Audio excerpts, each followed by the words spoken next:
the hole. Now he cuts back near side. Now lowers the boom again, and he's got about an 11-yard run on first down. Oh, huge hole off the left side. Going down the sidelines. Big run for Jack Wernish. He's across the 40 to 35 to 30. Nobody's going to catch him. 15, 10, 5, touchdown, Jaguar. Play action here. Just a little quick hitch. They got some room over here on the outside. They can run a quick hitch. Quarterback sneak, and the Jaguars got him stuffed, Gene. Big stop there. Big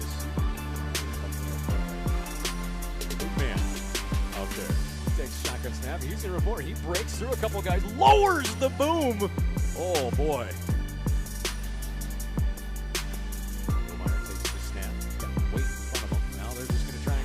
Down the field. Wernish is there, and he picked it off. Another over here. He's got him. And Haynes able to break a tackle, break another tackle. Haynes across the 40. Haynes got a lot of green in front of him. 40, 35, 30, 25, brought down at the 20. And for us. Hampton takes the snap again. He's looking to run. And a little nice little shifty move in there. Plowing, rumbling, bumbling, stumbling. Three receivers to that far side, and Amsden's going to keep it, and he's got some room. Stiff arms the guy still on his feet. Amsden, hard. The backfield, that's Wernish with some running room. Wernish across the 30, there he goes. 10, 5, touchdown. 20-yard line. 6-12 remaining in the game. Jags got a 2-score lead. And now the ball's on the ground. Anderson picks it up, gets rid of it, takes a shot. It is intercepted. Rid of it, and it's intercepted. Jansen's got the pick. Jansen's across midfield, and nobody's going to catch him. It's going to be a touchdown. Jaguars into the end zone.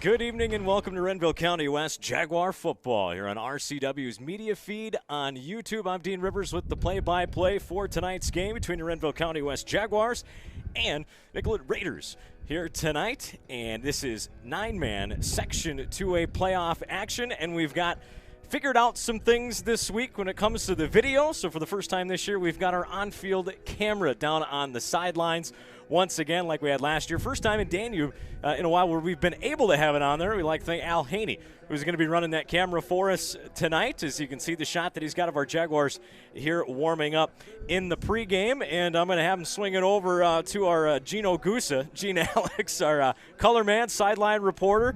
And Gene, it's a chilly night, but only because of the wind. You can go pop yourself on there.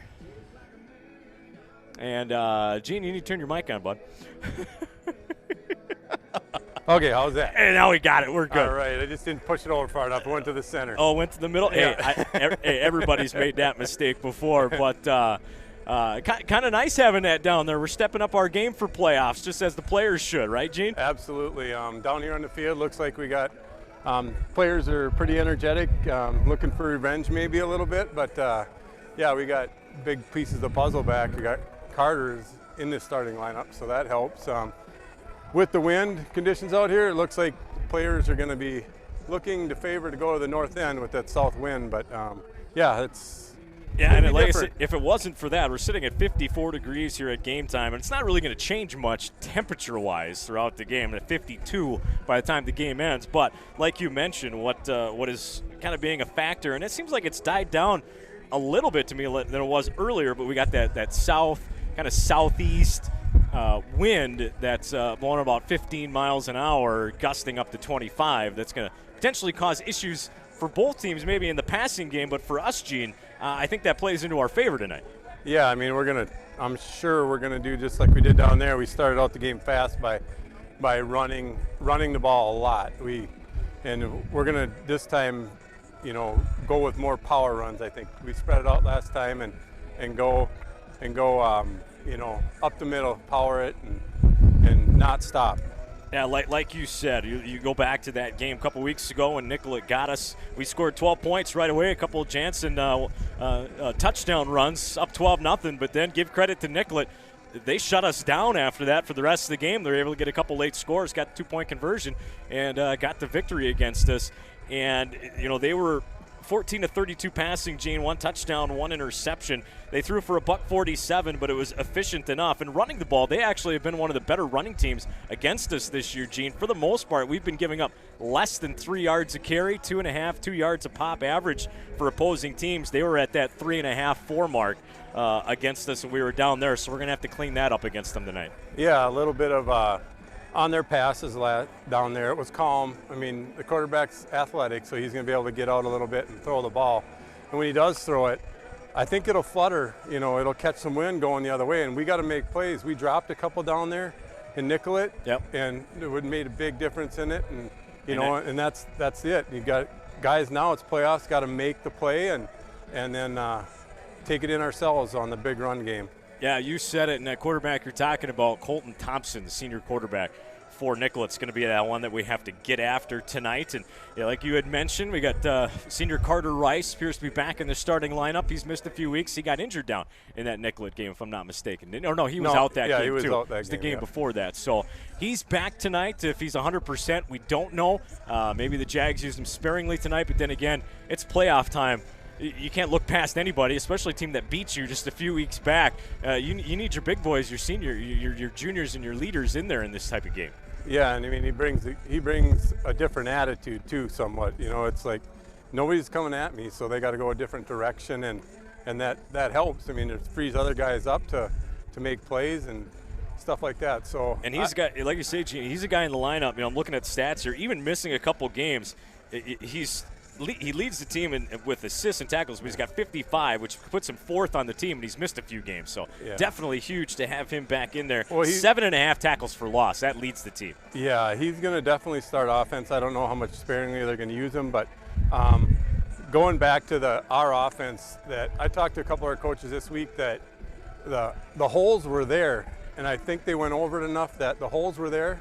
We ran into the back of some of our blockers, and they showed that the cutback's there a little bit. So hopefully the running backs see that, because there was a couple big plays in there, 4th down and 1, 4th down and 2, that we could have, iced the game maybe in the first half already. But they'll see that. I hope they showed them that, and it'll be there hopefully for a big run game. Yeah, and speaking of our run game, Gene, that has been our success this year. You could say our bread and butter. Years past, we've had it throwing the football. This year, it's more of a ground and pound, control the clock, have more time of possessions, wear teams down. Against Nicollet, one of our lowest yards per carry average of the season. Still pretty good at 4.5, but we had it back up around that 7 yards per carry mark against Sleepy Eye St. Mary's. And when you're 6+ and up around 7, it's pretty easy to control the game. Yep, and I, like you said, I think we're going to come out. We're going to come out with maybe a little different look on offense. We're going to pound the ball at him like Tyler Amsden last week. He'd come out around the end. Nobody's going to want to tackle that if it's going that fast. And we're going to show him a couple different looks, and then I think we'll have some misdirection with Jack Wordish too, which we didn't do too much down there. I think we went a lot of power games, so he'll come around on inside handoffs and try to get them going the wrong way. And if, like last week, if Jack can get out in some space, he's got the speed to take it to the house. So, Gene, sounds good. I like it. We're going to go ahead and take about a minute and a half break. We'll come back down to you on the sidelines. This is playoff football, 9-man, Section 2A. Jaguars, the number 2 seed, taking on Nicollet, the number 7 seed. Back with more. Don't go anywhere here in the pregame. RCW's media feed on you.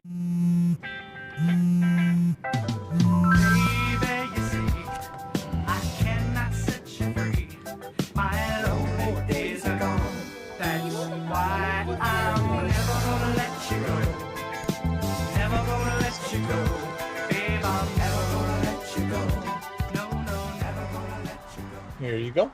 Thank you. Thank you. Never gonna let you go. Never gonna let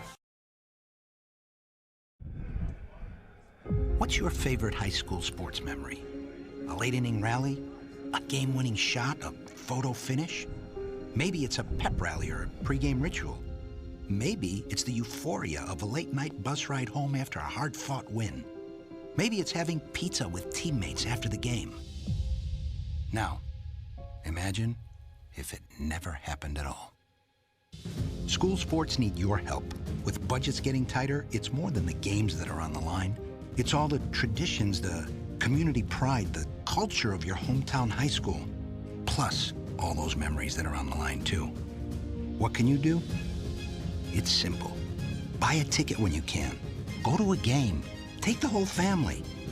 Let's do everything we can to keep those cherished school sports memories alive. This message presented by the Minnesota State High School League and the Minnesota Interscholastic Activities Administrators Association.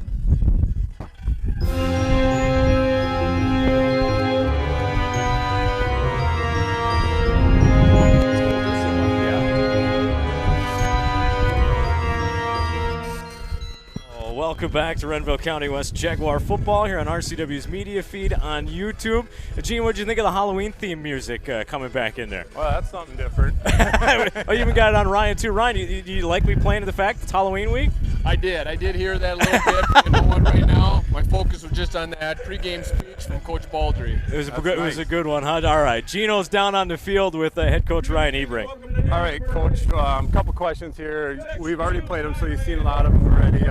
What are the keys of the game for the offensive side of the ball?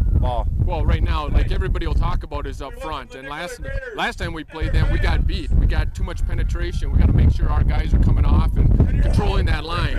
And defensively, you still are tackling really well. Just come up and make some more plays. Is there anything different on defense? Last week, or 2 weeks ago, whenever we played him, he scrambled a lot. He did. We have to contain that quarterback. That guy can run and he can make a lot of plays. So if we contain him, then we got a good chance. All right, well, keys of the game, weather, it's no excuse, right? We got to go out there and run. We're never going to have an excuse here. They got to play in it. We got to play in it. It's a matter of controlling the football and doing what we can do. All right, good luck, Coach. All right, thank you. All right, good job there down there, Gino. Why don't you pop back up, and we'll get you up here in a little bit as we're getting the starters announced for each team. And it was Gene Alex down on the sidelines with head coach Ryan Hebrink. And, of course, special thanks to Ryan for doing that for us in the pregame. We'll get a couple of players of the game at the end as well, hopefully in a Jaguar victory for tonight. As Winsenberg announcing the starting lineups. Our PA guy here in Danube, as I want to trying to make sure that I get the scoreboard camera where it needs to be, as our wind kind of blew that around a little bit. Get that set up a little better down in the corner. There we go. All right, starting lineups for both teams. For the Nicollet Raiders, starting on offense at quarterbacks, the senior Colton Thompson. Running backs are sophomores Dylan Hatlevig. And tight end is Nick Slater, a freshman. Wide receivers, Owen Warmington, he's a senior. Junior, Jeffrey Volpe. On the offensive line for the Raiders, Austin Northquest, a junior. Justin Slater, senior, and Austin Kramer, a junior, rounds out the starting offensive lineup for the Nicollet Raiders. Nicollet is coached by Kevin Colsby. Assistant coaches are Rob Haas, James Bernal, and Justin Lavin. We're the Nicollet Raiders, and I believe we're about ready to get started. The national anthem offensive starters for the Jaguars. Isaac Hain be starting at quarterback. We've got Ethan Hain, the outside wide receiver, Jason Jansen, running back, Hunter Riddler, line Jack Wordish. The ball as well, receiver Adam Schrupp on the line. Noah Gullickson, Tyler Amsden for the Jaguars, and we're going to get started the national anthem and be back in just a little bit here on RCW's media feed on YouTube.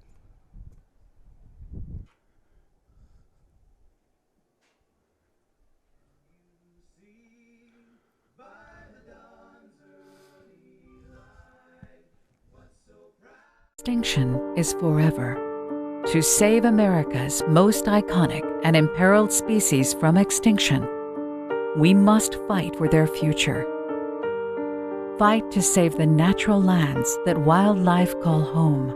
Fight to limit pollution. Fight for smart development. Fight for their future. And fight for ours. For so goes nature, so goes us.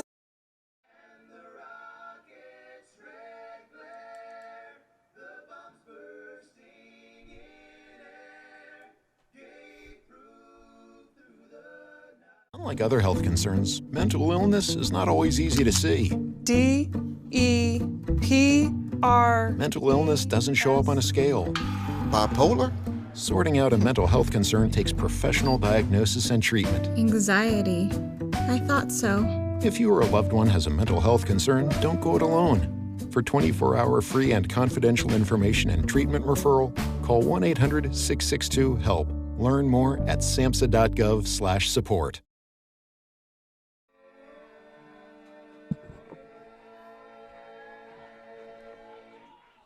You all know what you have to do. Remember, no one, and I mean no one, comes into our house and pushes us around. This is your game now, gentlemen. Are you ready for a war?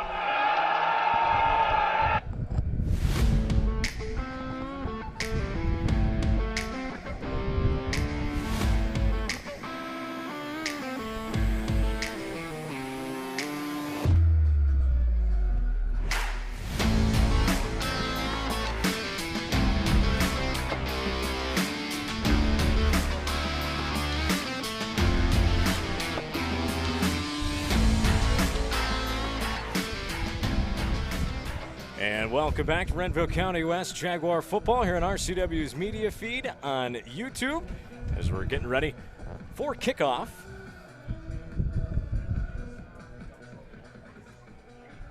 Jaguars are going to receive the opening kickoff. Jaguars will be going left to right receiving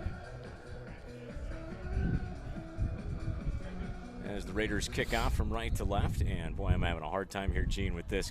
I can try to hold it for you too or whatever. Kickoff goes.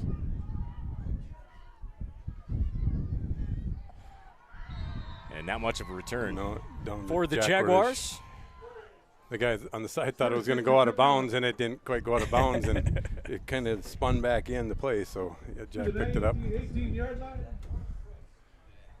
Norquist on the tackle. All right, I think we got it now, so we're underway.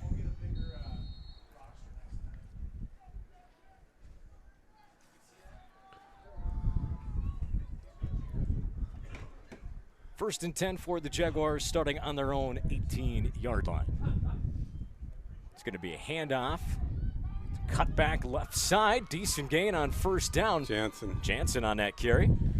Good run on first down there for the Jaguars. Left side. Reddington in on the tackle.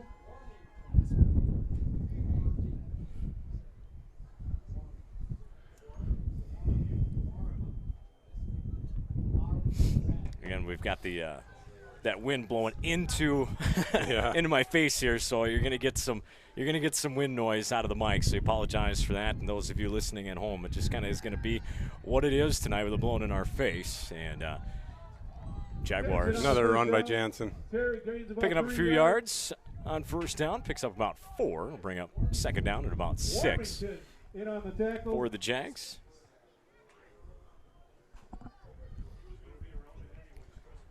So far right now, they've got good chunks on first down, 11 and 5. So that's huge. Again, like we talked about, the games they won, averaging 6-7 yards per pop in those games. The 5-3 mark coming in. Another handoff. This time it's Wordish, who had a couple of touchdown runs last week, getting popped down just a couple yards short, but to pick up about 4 yards there. Gene, again, all he needs 3.5 all the way down the field. Norquist on the stop. Norquist on that tackle. For first down. For the Raiders. This is a situation we had. Let's see if they power it right away. I mean, we've had this and pushed right behind Noah. Pistol formation set for the Jaguars. One receiver on each side. Snap's going to be hand off. Jansen in the middle. He's hit immediately. He's trying to plow forward. He didn't get it. It's going to bring up 4th and short. Good third down stop there for the Raiders. Jansen with the carry. No gain. And nothing on that one. Slater on that tackle for the Raiders. No doubt Ryan's going to gamble right away. He's going to go for it. Yeah, he's going to go for it, like you say. It might be one of those snap count things. Try that too. Different. Oh, Amstead in at quarterback. They got Amstead in there, and he was plowing through people last week. And direct snaps, and now we got a timeout called by Coach Hebrink. And we'll go ahead and take a quick timeout as well. You're listening to RCW Jaguar football in the playoffs against the Nicollet Raiders here on RCW's media feed on YouTube. There's hot chocolate water. All of us love sports, but not all sports are created equal. College sports have big budgets, dedicated alumni networks, and corporate sponsorships. Professional sports have even deeper pockets, millionaire owners, lucrative TV and radio deals, and merchandise sales. High school sports have you. Everyone agrees high school sports give us plenty of reasons to cheer. And now's a great time for us to give back. Supporting your hometown high school won't cost you much, but it will go a long way to ensuring the games we love the most are here to stay.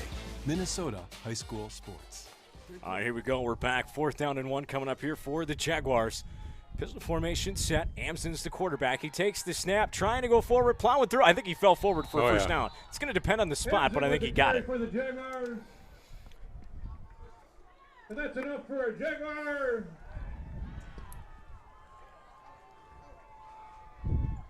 So the Jaguars pick up yet another first down on a 4th and short. Big play there. That was a big play. Keep it moving. That's right.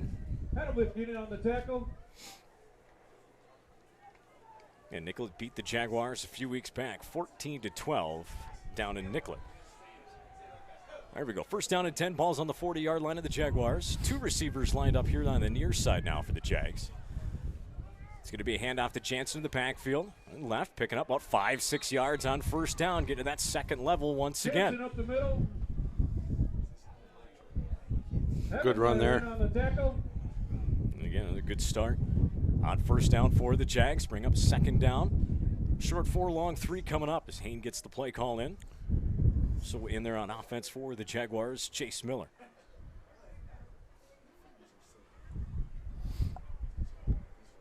Double tight end set. Receivers lined up far side. Jansen alone back behind Hayne, takes the snap. Going to hand it off to him, trying to go right side, lowering the shoulders, still running forward. Jansen running hard for a first down. Oh. Boy, he got hit pretty much right at the line of scrimmage. Yeah, that was quite the... 50-yard line. Rumbled his way forward, like you say. Officials tonight are Mark Yeager, Al Barfnick, Ryan Grams, Pete Drush, Casey Haas. I thank the officials for being willing to be mic'd up tonight as well.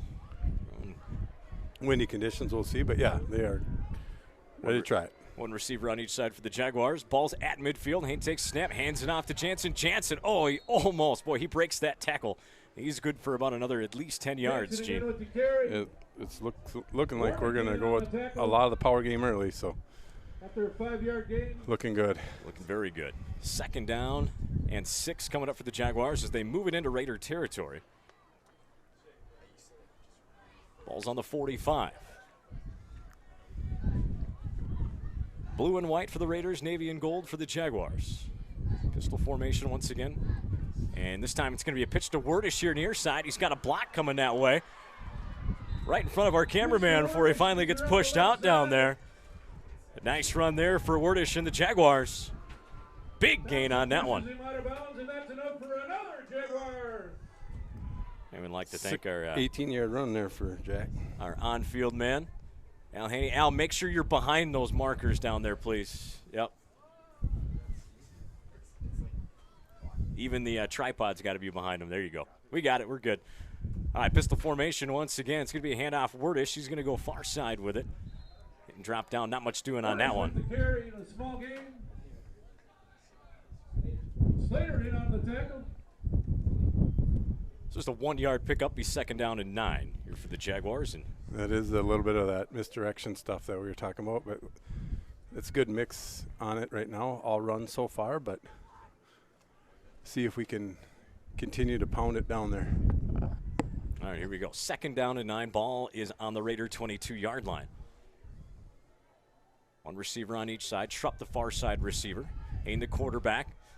He keeps it, runs it up the middle, picks up about 3, maybe 4 yards. Third and manageable here for the Jaguars.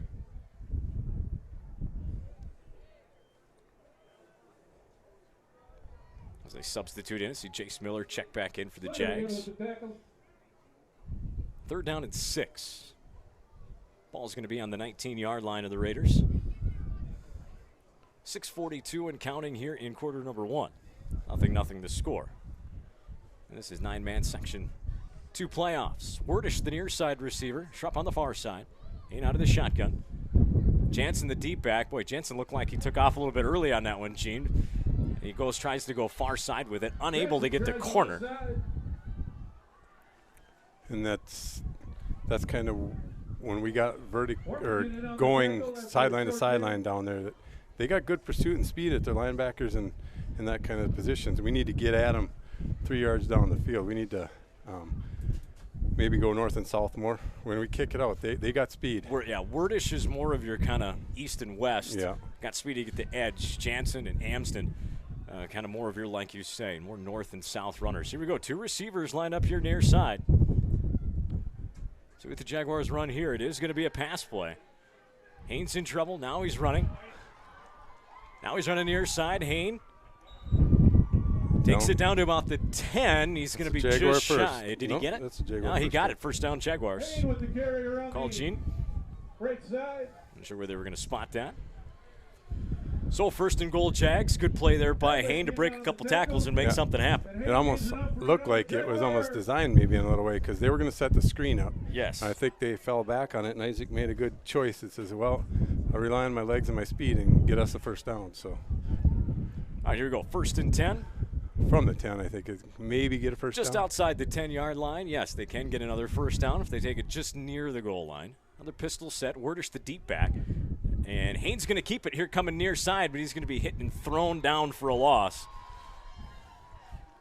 They sent the house that time. Yes, they did.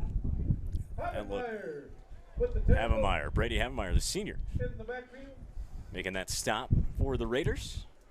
And it'll bring up 2nd down and 14 after 4-yard loss. Like I said, they got speed to get to the guys, So let's see what we do here on some pass or chicory or something like that. All right, a 4 wide receiver set now here for the Jaguars. Amsden is the quarterback with Jansen behind him. 2 receivers on each side. Out of the shotgun, he takes the snap. Now he's looking to run. Makes a nice little cut. Amsden now coming near side. Amsden's in for the touchdown. Jaguars. Wow. Tyler Amsden. You look showing some nifty moves, too. A little bit of patience as well. Yeah, cutback. And, man, the big guy got going there. He gets moving when he's running. He's a lot quicker than you think he is. Amsden goes in for the touchdown. Jags are up early, 6-0. We saw him bowling over people last week. And now here on that run, showing some good patience and nice, like you say, nice little cutback and some decent speed. Extra point attempt coming here. No, they're going to fake it. And they come near side and running in for it is Isaac Hain. Gets the 2-point conversion, and the Jaguars are up 8-0 here early on in the first quarter with 4:20 left on the Raiders. This is RCW Jaguar football on RCW's media feed on YouTube. There are no words to describe it. The isolation, the boredom, the loneliness. If you're wondering where your teenage son or daughter's spirit went, you're hardly alone. The past year has been devastating, especially for them. But here's the good news. They might just find it again, playing high school sports. Workouts that stimulate, teammates and coaches that care, the sense of belonging so many of us have been missing lately. That's what school sports are all about. The sense of achievement is real, and the camaraderie is hard to beat. Coping with uncertainty is difficult, but school sports can help the teenagers in your family start feeling like themselves again. Encourage them to give it a try. High school sports, it's so much more than a game. This message presented by the Minnesota State High School League and the Minnesota Interscholastic Activities Administrators Association. And welcome back to Renville County West Jaguar football after the touchdown by the Bear. Tyler Amsden. Jaguars kicking off left to right. Morales, a ground ball right up the middle. Takes a high bounce, fielded at about the 31-yard line. Unable to really get much of a full head of steam is Havemeyer. good field position for Nicollet to start with. Yeah, exactly. They're only about an 8-yard return, but like you say, they're going to have it 1st and 10 on their own 39-yard line. For us on that drive, it was 12 plays, 82 yards, and took up well over half of the first quarter. Well, we talked about it in the pregame. Our running attack, chew up the clock. Time of possession, huge. It comes down to our defense now trying to contain the quarterback, make him one-dimensional. 1st and 10 again from their 39-yard liner for the Raiders. Colton Thompson, the quarterback, out of the shotgun. One running back to his right, 4 wide receiver set. He's looking to pass right away on 1st down. Now he's rolling right. Now he's looking to run. Nice little spin move, able to get him a few extra yards. Spun away from a tackle, I believe, from Lukai Hale. And was able to pick up a decent little gain on 1st down. Riddler on that stop for the Jaguars. Yep, and then they're starting out kind of looking at the same look that they had at how they ended the game. We just got to start containing the quarterback. So 2nd down. We'll call it a short 4, long 3. They're on the 46-yard line of the Raiders. And it's going to be a handoff coming near side with it. And a decent little run there on 2nd down, picking up the 1st down for the Raiders. And like you say, we got a flag on the play. With the carry. And let's see what we get here. Fortune on the tackle. There is a flag on the field. Maybe a holding penalty. And then they're coming over to, holding. 48. Yeah, that's what it is. Penalty from the spot of the foul. Still 2nd down. So there you go. You heard it. Holding on the Raiders. Holding on the Raiders. We'll back them up 10 yards from the spot of the foul. Looks like we found another somewhat of a dead spot in the field there. With the it could be audio. It could be the wind. Could be the wind too. Yeah. For the most part, we got the important thing. We got the holding. We got the number penalty. So that pushes them way back. 2nd down and 13 now from the 36, and now they're going to get a false start penalty. So back-to-back flags. False start. 64 offense. 5-yard penalty. Remains 2nd down. There you go. False start's going to be a 5-yard penalty. He turned into that wind. You could hear it clear as day. Yep. Well, that's all right. Yeah, that's all right. It works. You got to deal with what you got to deal with on that. Yeah. All right, here we go. Now 2nd down and 18, just like that. Takes the pass. Now throws near side. Overshot his receiver. He was looking for Warmington on that one. Overthrew him by quite a bit. With that wind at his back, that was a bullet going through the machine. Like I said, he threw a good ball last time we played him. So, and the players, his wide receivers caught the ball when he got it to him. So we got to definitely play tight on the D end, D backs. All right, here we go. 3rd down and 18 now. So instead of having a 1st down in Jaguar territory, looking at 3rd and 18 from their own 31. Takes the shotgun snap, sets up the screen, and he missed him on the screen pass. We had a couple of Jaguars there. So. We did. They would have got probably a good 10-12 of that back. But like you say, there was about 3 or 4 Jaguars waiting for him there after that. But he missed him on the screen. Now it's 4th and a mile, and now Nicollet's got a punt. And, boy, penalties hurting Nicollet on this drive. They look good starting out, but a holding penalty and a false start. He was bombing some pretty good ones with the punt to begin with, so see if Isaac gets a... And looks like Warmington, yeah, it is blocked. It bounces in Nicollet territory, but takes a hop for the Raiders into Jaguar territory down at the 41-yard line. So it'll be 1st and 10 for the Jaguars. Now the Jags in good field position here. 2:51 left here in the 1st quarter. Is that our athletic director out there? Oh. What movies are these from again? I don't know. Oh, little guy loves them. All right, 1st and 10 for the Jags. Ball's on their own 41-yard line. 2:51 left in the 1st quarter. It's going to be Jansen trying to go left side. More Laundries on the field. With the carry. Northwest on the tackle. Holding. 65 offense. 10-yard penalty. 1st down. Well, holding on the Jaguars. It's going to put us in a hole. So let's see if we can get out of the hole and hurt the Raiders on their last possession. See what the Jaguars can do here. Chase Miller checks back in for the Jags. Like I mentioned in pregame, they're good tacklers too. We got to be tough, stronger. We got to find a way to be stronger and break a couple and get some big runs. Just to remember, this Nicollet team just a couple years removed from playing us in a second championship game. And now here's another run with Jansen. Good hard running up the middle. Picks up some of it back, maybe 5, maybe 6 yards. Still trying to go. Up the middle. Slater in on the tackle. That takes it out to about the 36-yard line to the Jaguars. Second and 15. Second and 15 on the way. I don't know, what do you think here, Gene? A little maybe set up that screen pass here on this? They got Amson in at quarterback, so I think you could look for either Isaac or Adam making a play. He's got the wind blowing in his face. Amson does have a pretty decent arm at quarterback. And he is looking to throw. Just a little screen out here, wide receiver screen to Isaac Kane, trying to get him into open space, but he threw it a little bit behind him. He's got to lead him forward on that pass. Yeah. He leans Hayne forward. Isaac's got a chance to maybe make a move and get around some of those guys. Threw it behind him. Yeah, and they used the sideline as a third player to tackle him. I mean, he didn't have much room to go. He could reverse it the other way, but I'm telling you, these guys get up the field and they tackle well. So Isaac took what he could, and we just got to make a good play here. 3rd down and 11 here for the Jaguars.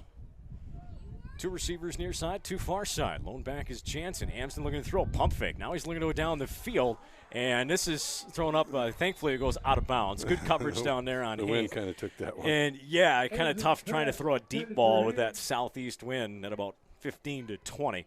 Push that ball out of bounds. And, again, maybe a good thing because good chance that probably would have been intercepted with 2 Raiders down there. Well, never know.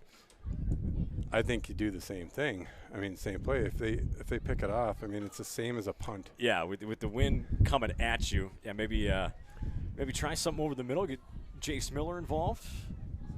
No, he's going to be lined up as the guard, so forget that. 4, again, spread offense here for the Jaguars. 2 on each side. Jansen, the lone back, out of the shotgun. Amson takes the snap. He's looking to run up the middle. He got a block from Jansen. Amson lowers his shoulder, and he's got a first down. First down run for Amson and the Jaguars, and the middle of the field was wide open, Gene. Yep, Tyler. I think it was another design. Oh, yeah. It got Jansen to the second level. He took care of the linebacker, and then he got just enough of him. Yep. He took care of the linebacker, and Amson did the rest to get the last 4 on his own. Well, that's what you draw up on 3rd and long. Just give it to the big man. Yep. Give it to the bear and let him run. It's working. So 1st and 10 now into Raider territory. Ball is on their 44-yard line. And it's 8-0 Jaguars here, first quarter. $1:17 left. Hayne takes the snap, hands it off to Jansen, running off the right side. Thrown down for just a couple of yard pickup at best. Havelmeyer with the tackle. Once again, they were just keeping them honest, keeping them going up the middle, and I think that's good. I mean, we'll get that zoomed in down in there and down on the field. A close-up shot at the boys from behind here. Again, big thanks to Al Haney running that sideline camera for us. Bruce Breakmeyer on the main camera up top. Production here for playoffs. 2nd down and 7. Closing in on potentially the last play of the first quarter. Hayne takes this snap. He's going to hand it out to Lukai Hale. He's going far side with it. Couldn't quite get the edge. Again, like you said it, Gene, good open field tackle made by the Raiders. That was Warmington. Warmington in on the tackle. 3rd down. It's going to happen in the second quarter, so we're going to take a break. It's going to be 3rd down at about 5-6 yards coming up for the Jaguars in Raider territory at about the 39-yard line when we come back. RCW Jaguar football here on RCW's media feed on YouTube. It's been a trying year for parents. They've been confronted with countless challenges and have always risen to the occasion. If it isn't too much to ask, the 241,000 high school student athletes in Minnesota have one last request. Please, set an example. Disorderly fan conduct at high school athletic events is on the rise. It increasingly involves parents. There's no question that parents are passionate. There's no question they care about their children. But at a time when we're all wound a little more tightly than usual, it's worth remembering this about Minnesota high school sports. Always be a good example.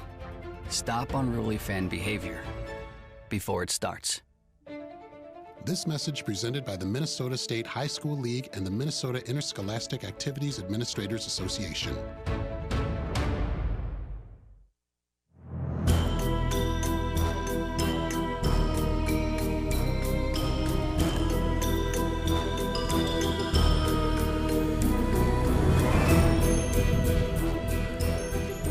Don't want to quite say happy Halloween yet, but we got to have fun with it here on Halloween week. I'm scared. Nobody be scared at home. Just adding a little bit different flavor to the feed. And of course, should the Jaguars win here in this one over the Raiders, we'll have some more fun with that Saturday's home game. That will be on RCW's media feed on YouTube as well. Pending a Jaguar win, and which... All right, here we go. Teams flip sides. Jaguars going right to left now. 8-0 they lead. Started the second quarter. Double tight end set, one receiver on each side. It's going to be a handoff to Jansen, who's got room to run. Still going. Yeah, still going. There you go. Finally, the guys dragging him down forward. 13-yard gain there. Good run for Jansen. And the Jaguars on that one. Marquis with the tackle. Another first down run, and again, Gene, it was, you know, a good 5-6 yards downfield before he was touched. Good holes opened up by that line. Up the middle. I mean, that's where they're starting to follow Noah and Hunter and all them guys getting up the field. First down run. Jansen's got it again. He's still going. Jeez, another good one for the Jaguars. 15. Another 15 yards for Jansen. Again, good holes. They're quick hitters. I mean, they're not waiting for the play to develop. Either it's going to be there or it's not. They're going right up the middle. Nicollet's not putting somebody over the center. So if you get a quick handoff up the middle, it's going to be there. First down and 10. Ball's on the 11-yard line of the Raiders. Hayne out of the shotgun. Jansen to his right. One receiver on each side. Schrupp's the near side receiver. Wordish on the far side. Yeah, and this time they're in the backfield. Warmington. I seen both linebackers cheating up, and they knew they were going to come. And Warmington shot through in a hurry. Yeah. No chance. They're high school players. It would have been nice to check out of that. I mean, I think Isaac was on the long count thinking, what should I do here? Yeah, because he knew that both true. of them were coming, and it's like, I'm running the play right into where they're coming. Try to get lucky and get around them, but. To no avail on that play. Second down and 13 after the loss. Hayden takes the snap. It's low. He picks it up. It's going to be a pitch far side. Jansen's able to get through over there, though. Lowers his shoulder, and he's into the end zone. Touchdown, Jaguars. Nice run there by Jansen. It was a low snap. Hayne got it to him right away. Great job. Great job on catching the pitch, too. And Jansen just lowering his shoulder there at the end, taking it in the end zone for another touchdown. It's 14-0 Jaguars. And now with the wind at his back, we see Morales in for the extra point. He was hitting him pretty good. Decent snap, good hold. Kick is off, and it is good. Jaguars 15, Raiders nothing. 10:26 to play here in the second quarter. Section 2, 9-man playoffs on RCW's media feed on YouTube. We'll be back at 30. I've got a math question for you. When you add tolerance, subtract prejudice, and multiply efforts to treat one another with respect, what do you get? Less division. And school sports have it down to a science. Looking for an example of what can happen when we realize there's more that unites us than divides us? Look no further than high school sports in Minnesota. This message presented by the Minnesota State High School League and the Minnesota Interscholastic Activities Administrators Association.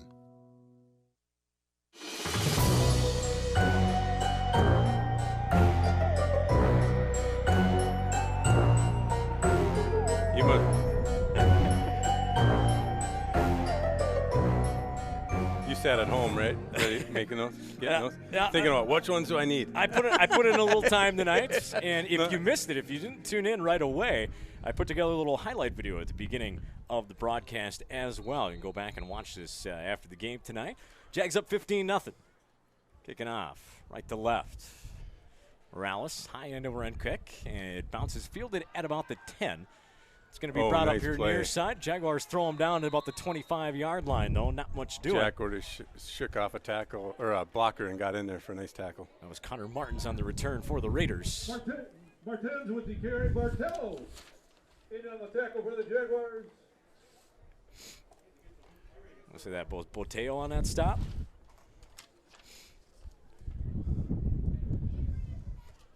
So 1st and 10 for the Raiders on their own 26-yard line. Well, it's time to try to pressure the quarterback into the wind here. Contain him and pressure him. It's a high snap, but he's got it hand off, trying to go guard on that left side. Nothing doing, though. Good job on that edge by the Jaguars. Not allowing anything over there. I didn't catch the running back for that one. Did you catch it? Couple of yards at best for the Raiders. Gullickson in on the tackle. Saying it was Havemeyer, but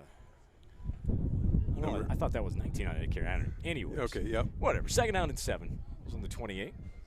Out of the shotgun is Thompson. One running back to his right, one receiver on each side. And looks like they're going to come near side here. Fake on the pitch, but the Jaguars right there ready for it to shove them back. Thompson with the carry. Hale and Moore on that stop for the Jaguars.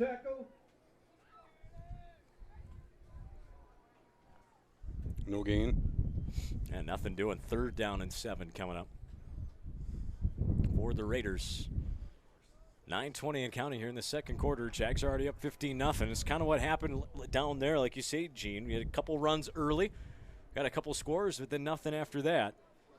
Be nice for the Jaguars to take the ball right back here and get that 3rd touchdown on the board here before half. Raiders got 2 receivers, far side, 1 near side. Ball's on the near hash. Out of the shotgun. Fake pitch that way. Now he's looking to throw. Now he's in trouble, though. Jace was on the chase as well as Gullickson, and he's got to throw it away. Good job by Miller and Gully. Put the pressure on. That was right there, textbook. They all 3, one in the middle of the field, one on the right side, one on the left. And they all knew that their number 1 job after studying film was to contain the quarterback. And what a great job. And they didn't let him go anywhere. And they going to punt into the wind, or are you going to try to go for it? Oh, boy, like you say, that's tough. It's 4th down and 7. The one kind of big run play they had got called back on a holding. They haven't really been able to move the ball well. See what they do here. They got a bunch wide receivers lined up near side, 1 far side. Oh, he's going to try to draw us off sides. He's barking. Jags don't bite, and now there's a flag. Looking to throw. Now he's looking to run. Miller almost stripped it out of there. He got hit hard, and boy, nothing doing for the Raiders. Let's check the penalty, though. Flag on the play. Gully, Schrupp and company all in on that stop. And more for the Jaguars. And let's see what they call here. In the backfield on the defense. 1st down. Legal formation call. Turnover. The penalty. They'll have a 1st down at the 29-yard line. Well, turnover on downs. That's a good stop by the D. Yes, it is. I told we'll you take it. The wind is going to play factor on their side of the ball, and it is what it is. Here we go. 1st down and 10 for the Jags. Yep, good call, Gene. Start with Amson in the backfield. The big man, the Bear, back there. He's going to hand it off, but hit immediately and thrown down is Jansen for a loss. And once again, on that stop, Warmington. He's made a few plays in the backfield. Tackle for loss again for him. I want to say that's his 3rd of the game already. Yeah, he's been upfield a lot. It's one of those where we try to string it out again. On those previous plays, it was a quick handoff up the middle where we got around him. Got to the 2nd level and got some big plays. So right now we'll put Amson in there. I bet you we're going to see something aired out here a little bit, maybe. Yeah, it'd be nice to we'll get down there and get those boys coming in at us on that field camera. 2nd down and 14, balls on the 37. And again, nothing doing, but a good job by Amson to cut back the other way. Now he's running hard. Amson, he broke the tackle and he's gone. No. Did he step out of bounds? Yeah, he got pushed out. Did. Hagemeyer knocks him out of bounds, and that's enough for another Jaguar. Jaguar 1st down. 28-yard run by Amson. He's got a nasty stiff arm. Yes, he does. Oh, he boy, stiff does armed he 2 ever. guys. Jeez. Pushed a couple guys out of the way, and I think if you look at him coming around the end, it's you're thinking twice about how you want to tackle him. 1st and goal on the 9. Pistol formation. Hayne, the quarterback, out of the shotgun. Wordish, the deep back. Jansen to his right. And it's going to be a handoff. Jansen that side. Wordish, the lead blocker, but not much doing for Jansen on that play. Good defense once again by the Raiders. Gain of about Making tackles. 3. Warmington and Northquist with the tackle. Northquist primary on that stop for the Raiders.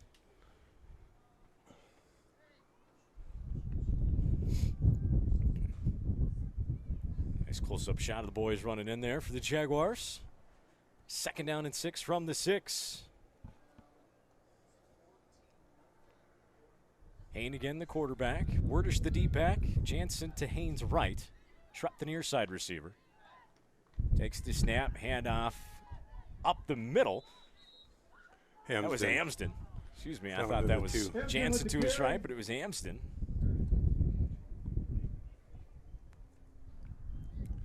Only a couple, but be 3rd down and goal. Close down in there. As Jansen checks back in, Amsden comes to the sideline. Limping a little bit. Yeah. Maybe an ankle or something, but we'll work it out. You say we'll be all right. 3rd down and 1 from the 1. You have to call time. Yeah. Oh, they got the play in. I think you're probably going to have to hurry up, though. Ethan Hayne, the far side receiver. Isaac Hayne, the quarterback. Again, pistol formation. Wordish, the deep back. And there's the timeout. Called by the Jaguars. We'll leave it here this time. Second. Jaguars take a We get a good shot of the boys down there in the field in the timeout. Ortonville leads Sleepy Eye St. Mary's 14-0. There you go, Ortonville on top of Sleepy Eye St. Mary's. That's the game to watch, 14-0. And Gene, I was talking about it to guys today, and all this past week, Sleepy Eye St. Mary's, the only team they played with a winning record all year was us. And Ortonville, they average over 30 points a game. So I wasn't going to be too surprised if Ortonville does go down there and upset Sleepy Eye. Don't have the stats out, but is Ortonville a throwing team then? I don't know, but they average 39.2 points per game. Now, they give up 47.8. Okay. That's just it. They are the 6th seed. And they're not in this. They haven't had a lot of games in our section, right? Ortonville, they're more in the. No, the only one they've had is against Hancock, and they lost. All right, here we go. 3rd down and goal from the 1. Amsden is the quarterback. Jansen to his right, Wordish behind him. Shotgun snap, he's got it. Tries to bowl it in, and did he get in there? Yes. He did. Touchdown, Jaguars. So Amsden goes in for 6, and the Jags are up 21-0. 6:18 to go. Here in the 2nd quarter, in complete control of this one. They're on the halfway point of the 2nd quarter. Hancock, the 1 seed. They get a bye this week. The other game going on tonight, Cedar Mountain hosting Buffalo Lake Hector Stewart. Winner of that one will take on Hancock on Saturday. Oh. We play the winner of Ortonville. Eddie Morales. Got it again? Yep. Morales is good in the extra point. 22-0. Jaguars on top of the Raiders. You're on RCW's media feed on YouTube. Like other health concerns, mental illness is not always easy to see. D-E-P-R. Mental illness doesn't show up on a scale. Bipolar? Sorting out a mental health concern takes professional diagnosis and treatment. Anxiety. I thought so. If you or a loved one has a mental health concern, don't go it alone. For 24-hour free and confidential information and treatment referral, call 1-800-662-HELP. Learn more at samhsa.gov/support.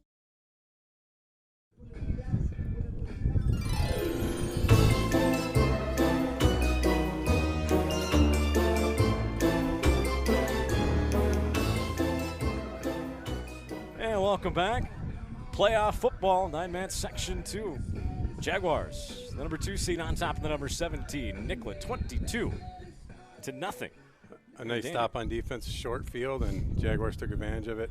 Nice drive. 36-yard drive into the end zone. So high end over end kick fielded at about the 12, coming near side with it, but then hit and stopped. That's number 30 again. Not much doing on that return. Excellent job. Gibson and Wurdish with the tackle. The Raiders will start at the 25. He plowed over his blocker and took out the ball carrier too. That's what you need to do. Yes, absolutely. 26-yard line. Nice job. And kickoff coverage by the Jaguars. Be 1st and 10 for the Raiders on their own 26-yard line. And 6:12 to play here in the first half. Jags up 22 donut. Raiders, Thompson come out. Shotgun formation, 3 receivers lined up far side. Ball's on the near hash, 1 near side. He's looking that way, but good coverage by the Jaguars. Now he's in trouble, and he's able to spin out of a sack, finally throws it away. Boy, that was a good effort there by the senior Thompson. Yeah, and he was elusive there and down in Nicollet too. And they stayed their ground this time, and they stayed in their spots. He still got away, but good coverage and forced him to throw the ball. And last time he took off and running, so we're really containing them right now, and I think they practice that. So good job by the defense. 2nd down and 10 from the 26. Thompson again out of the shotgun. Same formation, 3 receivers to the far side, 1 near side. And now the ball's on the ground, but he falls on it. Thompson with the carry. Oh, jeez. It just isn't going the Raiders' way. Amstead in on the tackle. 3rd down and 10. Lucky for Thompson and the Raiders, he was able to fall back on it. Yeah.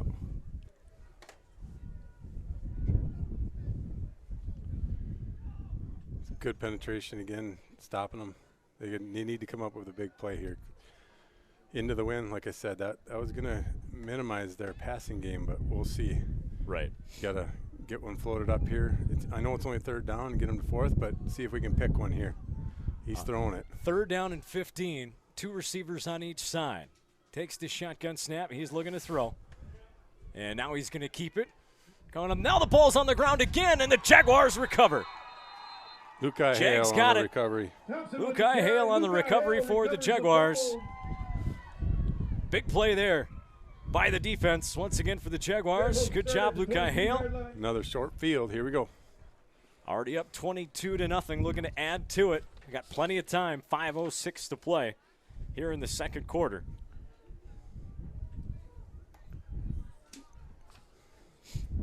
Yeah, it felt like the quarterback is putting a lot of pressure on himself to make some big plays because he did last time, and we're after him. So putting the ball on the ground there a couple times. Jaguars got it. Hayne out of the shotgun, 2 tight ends set, 2 receivers lined up far side. Ball's on the near hash. It's a high snap. Jansen picks it up, does the smart thing, just falls on it at about the 39-yard line, and we'll just go ahead on 2nd and long. Isaac's patting himself on the chest. I think he called the wrong cadence. And wasn't ready for it. Yeah, I think it's all right. Jansen got on it. We just got to minimize the damage here. Get a couple big plays. So 2nd down and 22. Jaguars on their own 39-yard line after that little mishap. Good news is the clock's still running. 22-0. Same formation. This time he's got it. Haynes looking to throw, looking to come near side with it, and he's got Amsden who makes the catch. One-handed grab there. Oh, what a play by Amsden. Oh, what timing there. Good pitch and catch. Haynes to Amsden. Oh, what a grab. One-handed. 1st down, Jaguars. Haynes to Amsden. That's one way to pick it up. 1st and 10 on the 16. Schrupp lined up near side. Haynes out of the shotgun. Jansen behind him. Wurdish, the receiver on the far side. Takes the snap. It's going to be a handoff. Jansen. He's going up the middle. Jansen with the carry. A few yards on 1st down. And like you said, Gene, Raiders do tackle pretty well in the field. Yep, and the way our biggest plays have been big, quick hitters up the middle. Right. I mean, that pass play of 22 yards, that was good. But up the middle, I mean, we let their pursue their DNs get up, but we're already past them. That's. And now he's going to pitch it far side to Jansen, trying to get the edge, falls forward near the first down marker. Drives the right side.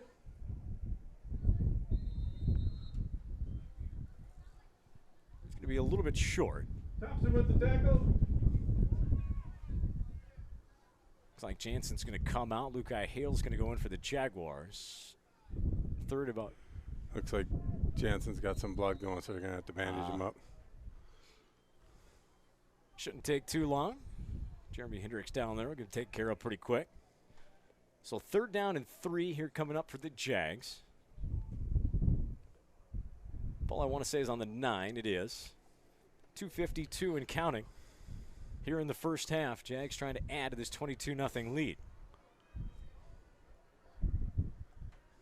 Ain't out of the shotgun. Pistol formation. Werdish the deep back. And it's going to come this way. Jack's got it. And through him, and he's going to pick up the first down for the Jaguars. Good run there for the Jags. So it'll be 1st and goal. On the tackle.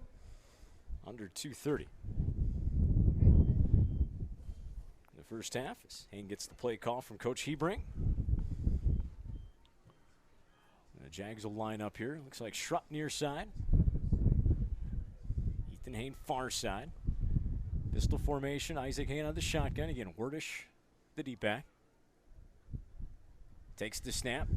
Handoff going up the middle. Did he get in? Yep. Touchdown, Jaguars. So another Jaguar touchdown, and it's 28-0. Jags on top. Good push. 2 hands on the football. Don't turn it over. And Jags are almost kind of on cruise control right now, Gene. We definitely, like I said, it was up. I said it at the beginning of the game. We needed to attack them. They don't cover up the center. The only time they do is when they throw a linebacker in there. Ooh. Kick by Morales. That's good. Yeah, it's good. That's all that matters. Line drive, but it went through. Yeah, line drive, good. We'll leave it right here. Looked like they had a chance to block it, but they kind of let up thinking, what, he was, and then it ended up being low, but it went through. Right. So we'll take it. 29-0 Jaguars on top here in the first half. 2:02 yet remaining, and Nicollet's got to try and figure out something on offense because this Jaguar defense right now has completely shut them down in this first half, Gene. Yep. An update from Olivia.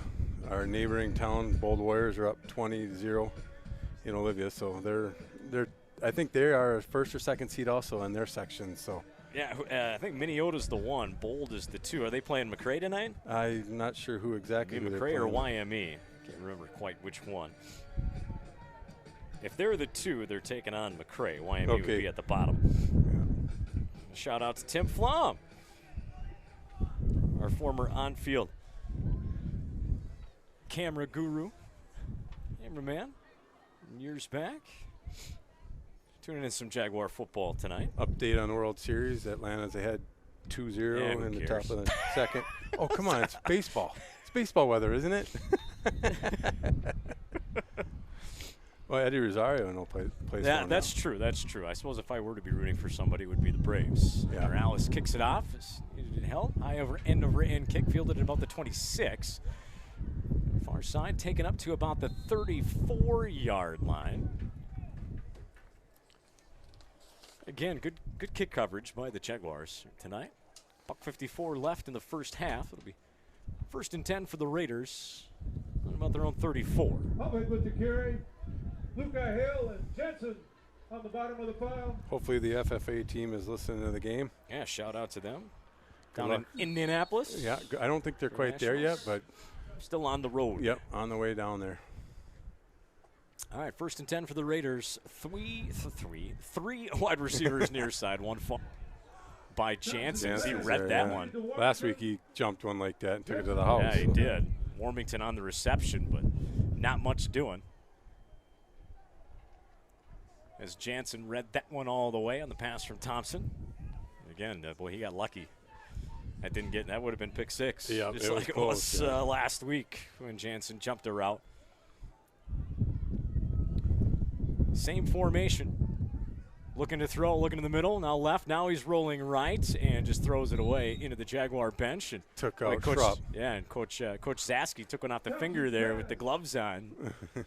He's not used to that. Showing a little bit of pain there. I mean, he's got those big, heavy, warm gloves on. Shouldn't be doing that. Got to see him catch that ball. He's going to give me a hard time when he goes back and watches this. I'm sure. Dean, quit picking on me. 29-0 Jags. $1:18 left in the first half. 3rd down and 10 coming up for the Raiders on their own 36-yard line. Gully gets down his stance. He's ready to go here. Raiders come out. 2 receivers on each side for Thompson. Takes the shotgun snap. Looking to throw down the left over the middle and overthrew his receiver. Nearly intercepted at about the 40. He was looking for Warmington. Isaac on the cover. Throws a good ball. He's just been off the mark on most of his throws so far in the first half.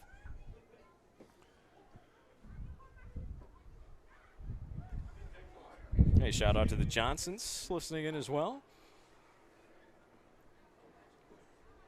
Another another 4th down play here. 4th down and 10. Again, ball's on the 36. Raiders set up 3 wide receivers, far side. Ball in the near hash, 1 receiver near side. Thompson takes the shotgun snap. Looking to throw over the middle. This time he hits his man. Dropped down at about the 45-yard line of the Jaguars. Good pitch and catch there. Good 20-yard completion. 20-yard gain. Nick Slater on that reception, just a freshman. Makes that grab. And 1st down and 10. For the Raiders. Their first real big play of the game. Yeah, I mean, he threw it into the wind. Give him credit. It was a decent ball over the middle. He does have a good – he's got the athletic ability to get away, and he can throw a good ball. So hats off to them. Would you like me to get the coach going in or coming back out of halftime? We're not going to do that. We'll do end of the game with the players. Okay. Yeah, Gotcha. we'll keep it up here. Sounds good. Yeah, we'll keep it up here at the half. We'll take a good break this time so we don't have to talk the whole time. We've got plenty of ads I can play. Number 20 said. They are in Indianapolis. There you go, Carson. They're watching and listening in. Good luck to you guys down there. Only want to hear nothing but good things, no excuses. That's right. That's right. All right, 1st down and 10 for the Raiders. 1:02 left in the first half. Ball's on the Jaguar 45-yard line. Takes the shotgun snap. Now he's in a little bit of trouble, and Amsden, he reached for him. The Bear couldn't bring him down. Now he's still on his feet, and this time Jansen wraps him up and drops him down. It's only going to be all that running for about a yard. They'll take another timeout. Boy, Amsden that was reached how for him, elusive couldn't it get was him. Yes. down there in Nicollet, too, and just got to finish those. Yep. Finish those plays in that tackle. But still, though, all that running, only got 1 yard. That's the good news. Yeah, good open field tackle right there by Jason. Stop it right there.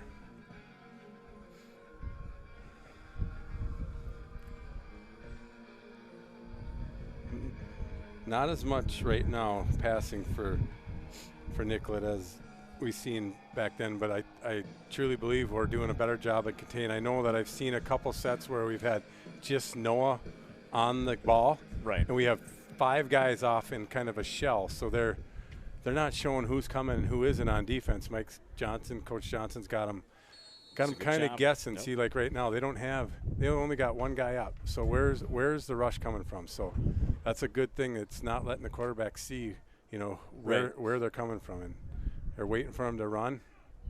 They send a man in motion. That's Warmington coming near side on the 2nd and 9. He's looking to throw, and he gets away from Gully. Now he takes off running, and he's got a decent gain there as he gets pushed out of bounds. Pushed out of bounds by Riddler. Riddler pushes him out, but he got a 1st down run there, and we got to give Al a shout out on that one, Gene. That was coming right at him. He stood his ground, was ready to take a hit to make sure that we got that shot there at the end. That's some good work down on their sideline. Flom would be impressed too. He doesn't miss that. I think he got taken out once, if I'm not mistaken, or close to it. Al stood his ground down there. It was a nice job. 39.7 seconds left here in the first half. Nicollet, a little bit of life here. Trying to get a score yet before the end of the half here. And Nicollet does get the ball to start the second half. Out of the shotgun. 3 receivers far side, 1 near side. Takes the snap, looking to throw. Now he's looking to run. And he's going to go far side with it. Makes another cut before he finally slides down at about the 20-yard line. And they'll take another timeout. 29.6 seconds left. 8-yard gain there again. Miller with the tackle. Here in the first half. That decent run, just getting him out there scrambling. Yep. Coming up at moving around. We'll have a trivia question for his T-shirt. Trivia question for a T-shirt at halftime. Oh boy, I wonder if I qualify for that. I don't know. I don't think we do. That would be something that would be fun to get involved in the broadcast. Talked about it before. You know, maybe that's something that might not happen until next year. Got to get it approved and everything. But set up some sort of text line and have questions, and we give away Jag swag. Of course, we always encourage people to go to the game. We want you here if you can be here. Cheering on the team. 2nd down and 4, takes a shotgun snap, rolling near side now. And finally going to run out of bounds once again. Al standing his ground again. Thompson with the carry. Luca Hill. Another first down. I think you'll do that. Now we just need to stop. Yep. You know, let him have a get him. Now we got to start containing him. The field's going to shrink a little bit on him and see if he'll make a pass.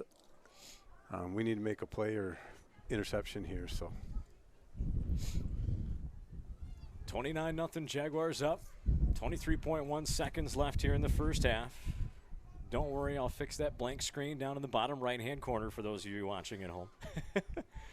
Thompson's got 2 receivers on each side. Takes the snap, looking to throw near side. Looks to the end zone. Incomplete. Broken up at the last second by the Jaguars. Oh, big play there. Came in and between him and Adam Schrupp broke up the play.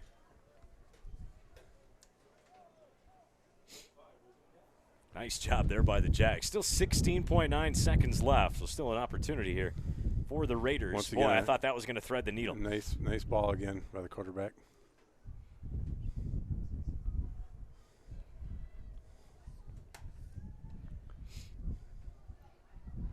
So we got 29-0 Jags. 16.9 seconds left on the clock.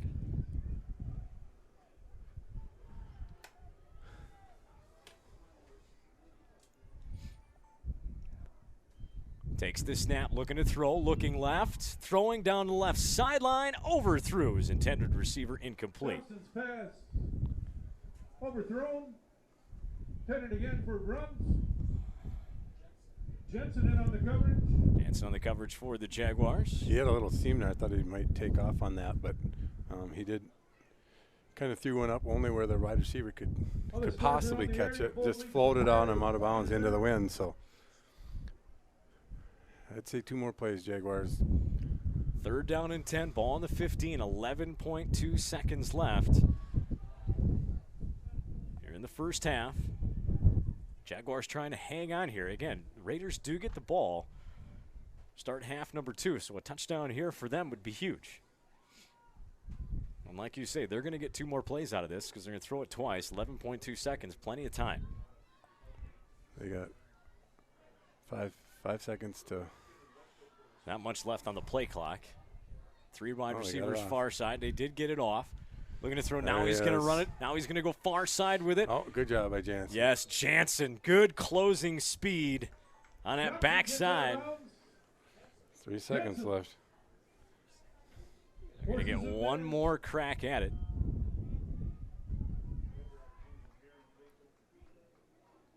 Are the Raiders. 3 seconds left in the first half. And last we found out Ortonville was on top of Sleepy Eye St. Mary's by a couple of scores down in Sleepy Eye. And again, I had a feeling. I was telling people today, I said, don't be surprised if Ortonville goes down there and beats Sleepy Eye St. Mary's. Because, again, we were the only team with a winning record that they played all year. Only 2 teams had a 500 record that they played. Everyone else was on the bottom side. And they have Hancock and up there that they've played. And I think to be same opponents, that there wasn't very many games that were same. So, yeah. Now the ball's on the ground on this 4th down snap. Scrambling for his life is Thompson. He's still scrambling. He's all the way out at about the 30-yard line. The Bears chasing him down. He finally gets around him. And now he throws it into the end zone. It's going to be tipped and incomplete. And the Jaguars, oh, my goodness. Wow. Like I said, what a last play to end the first half. Told you, he's elusive. My goodness. Yes, he is. And he got off a ball and, boy, nearly. And he saw the guy. I mean, but he had to throw it back into the wind. And, you know, that's. Ortonville on top, 22-16. Down in Sleepy Eye St. Mary's. Again, the winner of that game comes here on Saturday. I believe 2 o'clock is what Mr. Johnson, our AD, said. So, I'd like to thank MVTV Wireless, his internet here at the Danube Field for your RCW YouTube broadcast. Provided by MVTV Wireless. To get internet at your house, call 320-564-4807.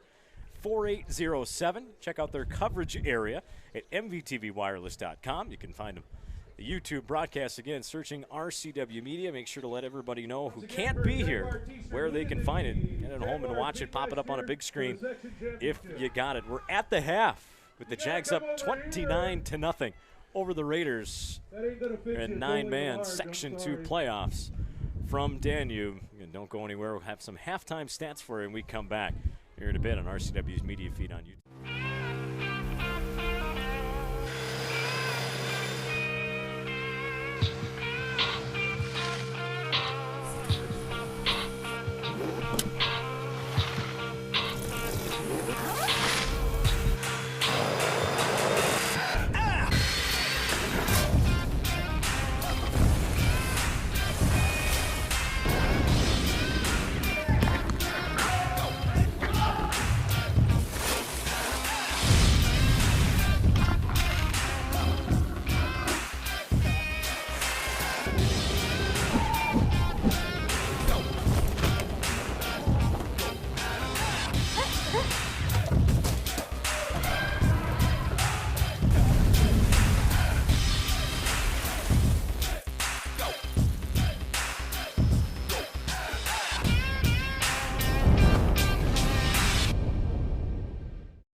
Here you go. Thank you. Thank you.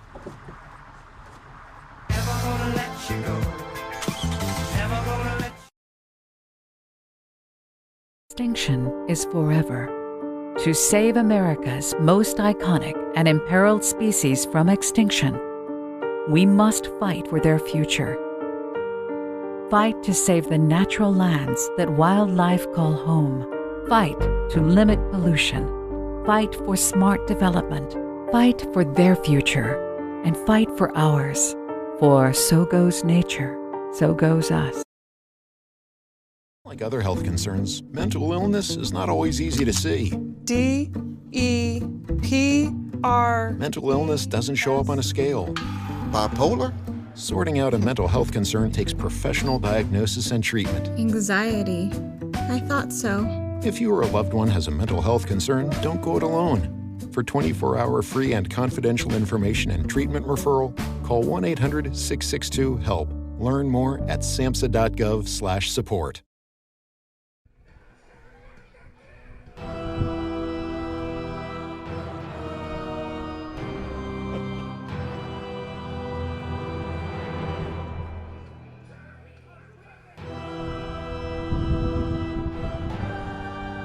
All right, enough of that. Welcome back. Oh, you got to enjoy it. Yeah, you got to have fun with it. That's right. I hope you're enjoying the broadcast, or you're an RCW fan, I'd like to thank and say hello as well to all the Nicollet Raider fans listening and watching into tonight's game. You got to put up with Gene and I, and that just is what it is. Yeah, it is. Just so you know, the RCW fans, they got to put up with us too, though. They know Sure. it. So, hey, Mr. Froke, our superintendent up here, saying hi. Up in the booth, I would say this, we do our best to the best game we can and provide the best broadcast that we possibly can to any team that we play in the area. So again, we hope you're enjoying the broadcasts here tonight. As far as the game goes, if you're a Jaguar fan, well, you're really, really happy right now, up 29-0 at the half. And before we check out the stats so far in the game, it's a reminder, internet provided by MVTV Wireless. Check out their stats. MVTVWireless.com. Give them a call, 320-564-4807. Gene, what do we got? Well, it's kind of like we talked about in the pregame. The Jaguars rushed 30 times in the first half for an unofficial 189 yards. And, a lot of it led by Jansen. Jansen had 16 touches for 83 yards. But, every time we needed him to do that, he did.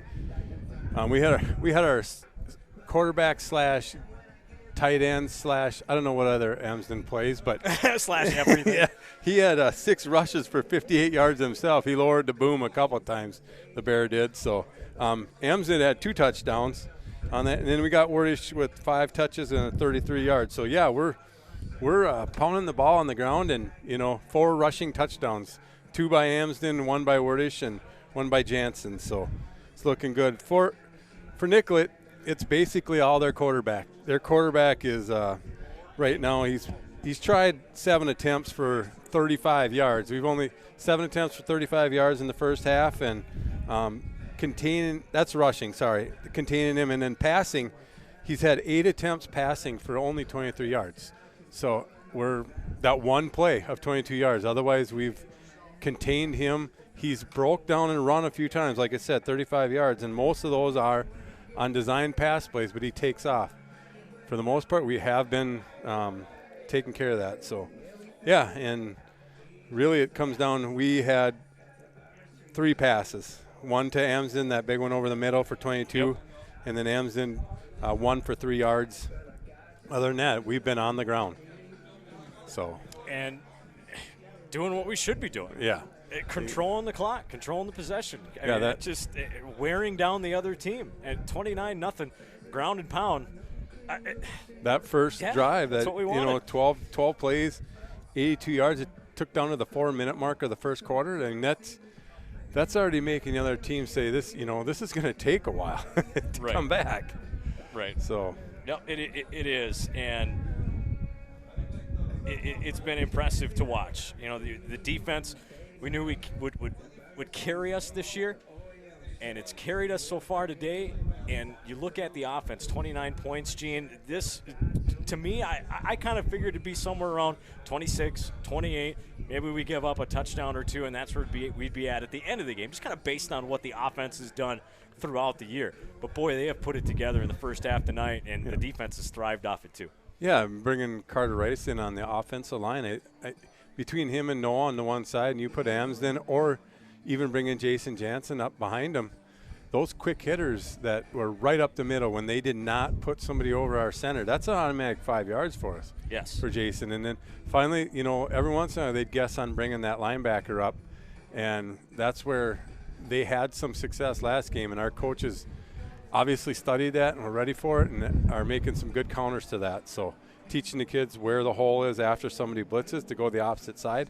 I mean, instead of running into the blitz, and they're recognizing that. And good team leadership by Amsden here. I mean, when they were down to some 4th down plays, he did it. I mean, we got a lot of juniors, but right now Tyler has stepped up. And we talked about the beginning of the year that, you lose a kid like Jaden Colker, who was kind of the leader out there offensively, defensively for the team, get guys' heads back in the game and control things, control the team, get them to where they needed to be from an energy standpoint and a mental standpoint. And we were talking about early in the season, like, who's going to step up and do that? And Amsden has done that for sure here in the second half of the season. Yep, he set an example, say, okay, I need 4 yards to get a first down. I'm going to get 6. Right. He just did that. Yeah, exactly. You know, so I'm going to get what we need. Yeah, and we can take and he's showing those juniors that you know, a lot of them that we have, showing them that we're ready, you know, and I'm going to show you, and somebody's going to have to step up next year and be that leader.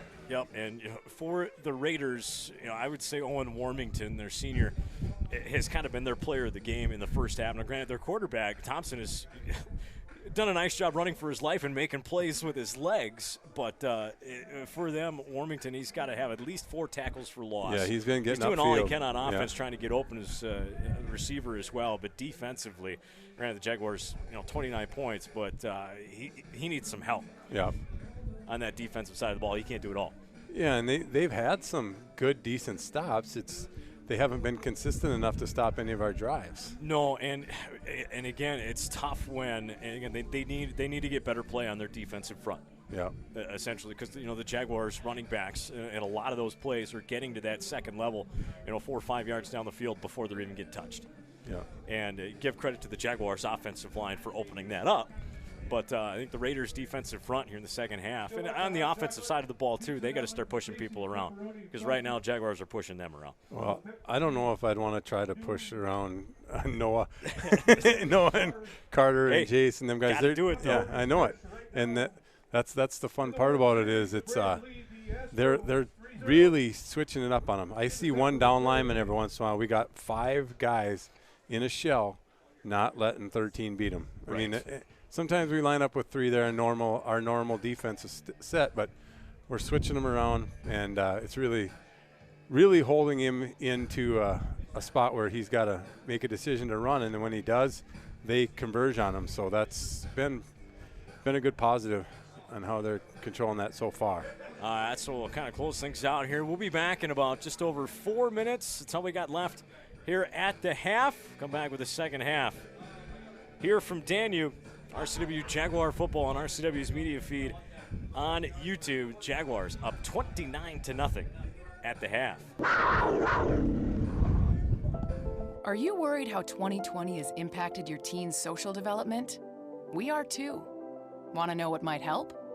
Participating in the performing arts in high school. It's been hard being a teenager recently. Hard to cope, hard to keep up, hard not to feel like you're missing out.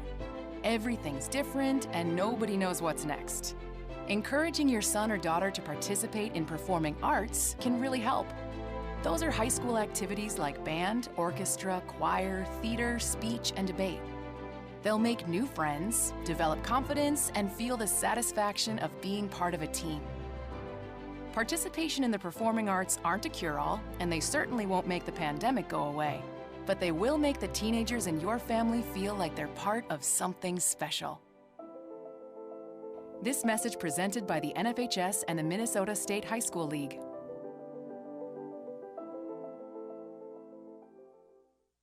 I've got a math question for you. When you add tolerance, subtract prejudice, and multiply efforts to treat one another with respect, what do you get? Less division. And school sports have it down to a science. Looking for an example of what can happen when we realize there's more that unites us than divides us? Look no further than high school sports in Minnesota. This message presented by the Minnesota State High School League and the Minnesota Interscholastic Activities Administrators Association. What's your favorite high school sports memory? A late inning rally? A game-winning shot? A photo finish? Maybe it's a pep rally or a pregame ritual. Maybe it's the euphoria of a late-night bus ride home after a hard-fought win. Maybe it's having pizza with teammates after the game. Now, imagine if it never happened at all. School sports need your help. With budgets getting tighter, it's more than the games that are on the line. It's all the traditions, the community pride, the culture of your hometown high school, plus all those memories that are on the line, too. What can you do? It's simple. Buy a ticket when you can. Go to a game. Take the whole family. Let's do everything we can to keep those cherished school sports memories alive. This message presented by the Minnesota State High School League and the Minnesota Interscholastic Activities Administrators Association.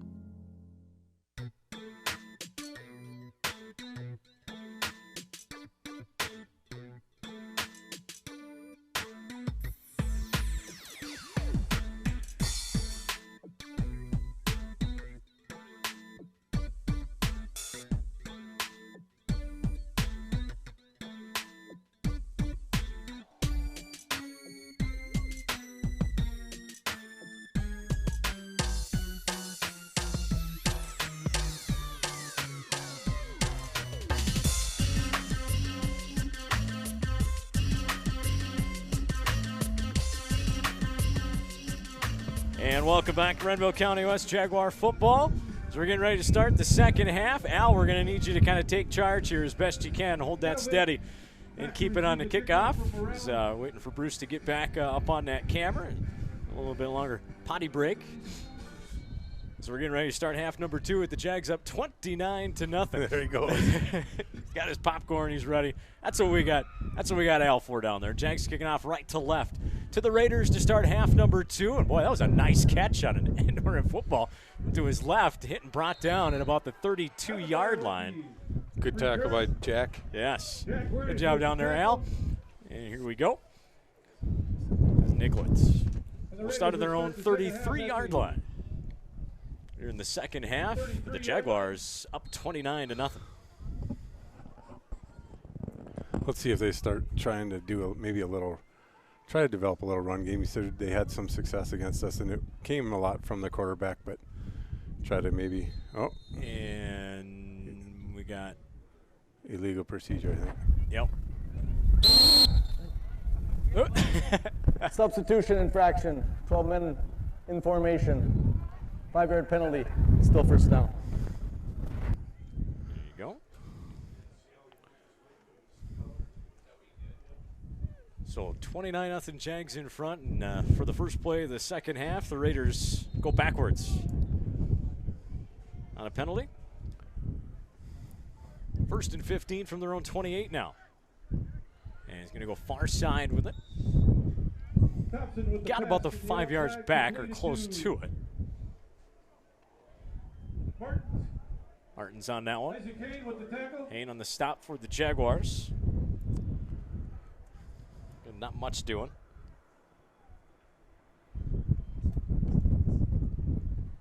Second down and 10. If you're the Jaguars, you'll be more than happy to keep everything in front of you. Let that go. The 5 yards, exactly.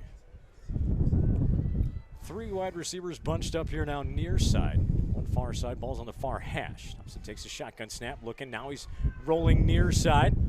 And it's going to be wrapped up, pushed out of bounds. Lukai Hale ended up finally chasing him out. It looked like it was his job to shadow him, Lukai, and he came up and did what he was supposed to. The DN contained him long enough, pushed him downfield, and still a loss. So that pushed them back a yard. 3rd down and 11 coming up now. Ball's going to be on the 32-yard line.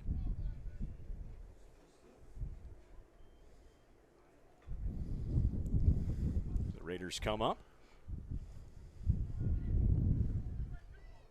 We're in that one down lineman again. 2 wide receivers near side, 2 far side. One running back in the backfield.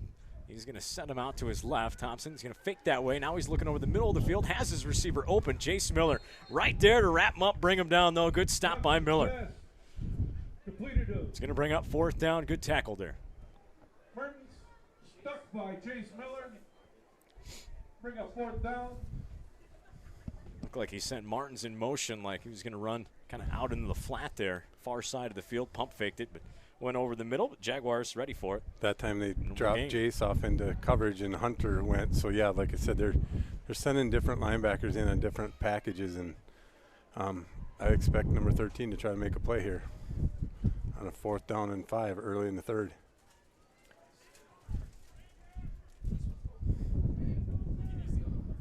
So again, spread formation, 2 receivers on each side for Thompson.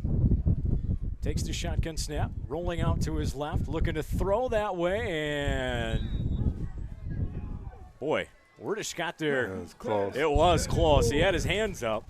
It was behind him, so the wide receiver yeah. had to stop. So I don't know, that was good coverage. I mean, he's covering it. He can't. Nope. Jaguars will take over on Yeah, downs. so turnover on downs. Stop him again. 10:04 left. Boy, that wind is just coming strong out of the southeast, blowing right into my face. Gonna look like Rudolph. I know it's Halloween week, but gonna have that red nose by the end of the night. Yeah, I'm whining. I went a whole half without doing it. Come on now. All right, Jaguars now on offense. 2 tight ends set, 1 receiver on each side. Hayne looking to throw right away. Looking over the middle, pass is tipped, incomplete. Good coverage on Schrupp. Tipped by number 35, Norquist. Good coverage, good defense downfield for the Raiders. As the Jaguars come out throwing on first down to start the second half. They tried to trap on a little slant there. They no better time than right now to try, with the wind and try to throw out some different plays. Get some Isaac, some passing in here. We'll work on some things. Yep. Up 29-0, 9:59 to play in the game. And 2 tight ends set, 2 receivers far side. And it's going to be a handoff. Jansen moving the pile forward. And a good pickup, about 5 yards for Jansen. We'll bring up third down.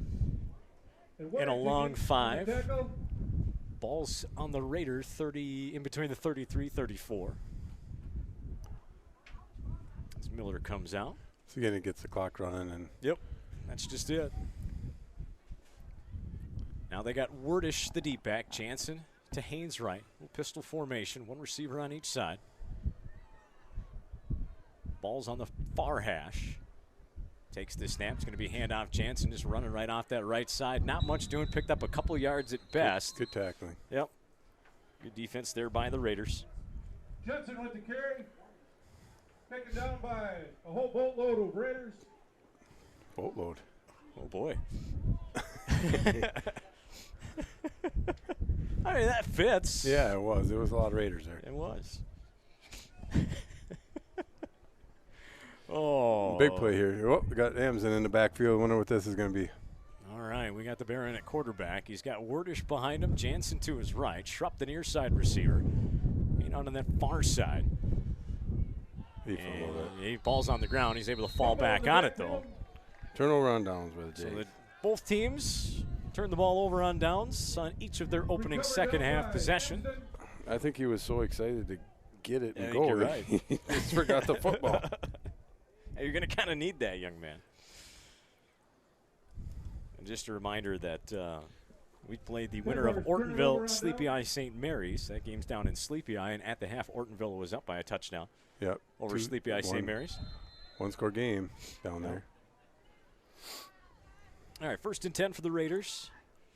Ball on their own 33 with 8:31 to play in the third quarter. Jags up 29-0. 2 receivers far side, 1 near side, and now they're a little trickery here. And it's going to be a receiver throwing the ball downfield, and we're going to get pass interference called on the Jaguars. Coverage downfield by Wordish. Ethan Hain. Yeah. Ethan Hain on the coverage. 4, that's Wordish. Meyer falls incomplete, but there is a flag on the field. Pass interference. Defense, number 4. Number 4, that was Wordish. Thank you very much. Down. I make mistakes, but no, I missed it. Sorry. I have been known as I'm pretty sure I saw 4. Unless they were both going. Nope, my bad. Hey, it happens. Now I can give you a hard time. That's all right. Does that mean you're buying pizza tonight again? Sure. I'm just kidding. No, that's all right. I'm just kidding. I'll do it. Hopefully celebrating a Jaguar victory. Now I got some good news to tell you. Okay, good. It was destined that maybe I paid tonight. I'll tell you why after the game. Oh, okay. Here's a quarterback keeper, I think designed, but Jaguars all over it. Nothing doing. Shadows. Oh, there it is. Amsden on the stop. Well, that is what it called. You heard Craig Winsenberg, our PA guy, the whole shadow of Jaguars, and that is what a group of Jaguars is called, a shadow. It's not a pack, it's a shadow. It's a shadow. Still doesn't sound as cool as a pack, but every once in a while you want to use the correct. It's a pack of wolves.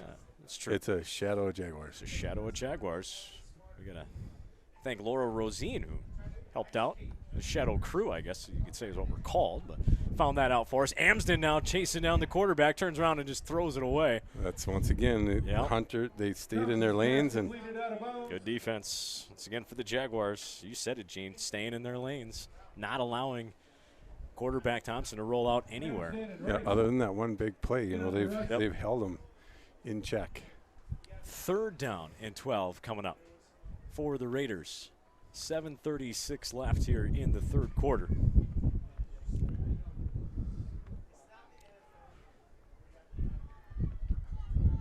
I don't know about our PA and the guys over there, but they're talking about NFL rules. Do they know what they're watching? I don't know. Two receivers lined up on each side. Ball on the far hash for the Raiders. Thompson takes the shotgun snap, looking down the middle of the field. Now he's starting to roll near side, getting chased by Amsden. I think we're going to get a holding penalty called. Still moving. Now he's going far side, throws it that way. And is it picked off? Yep. It is. Picked off by Schrupp. And we'll take the football. If it's a holding penalty, we'll definitely take the ball. Keep that spot, stay there. Holding on the offense, number 54. That penalty's declined. Results of the play, interception, first down. There you go. First down, Jaguars on the pick. So 1st and 10 Jags. They'll have it on their own 38. Matt, that's what I was talking about. They stayed in their lanes that play before. They're disciplined coming up the field. They're not letting them break, making them throw it, and Adam Schrupp with the interception. That wind's still blowing hard, about 25 out of the southeast. At the Jaguar back, though. Hain out of the shotgun. Two receivers lined up near side. He's going to pitch it far side to Jansen, and moving the pile, and now we got more laundry on the field. Let's see what this is. Tries the right side. Another flag on the play.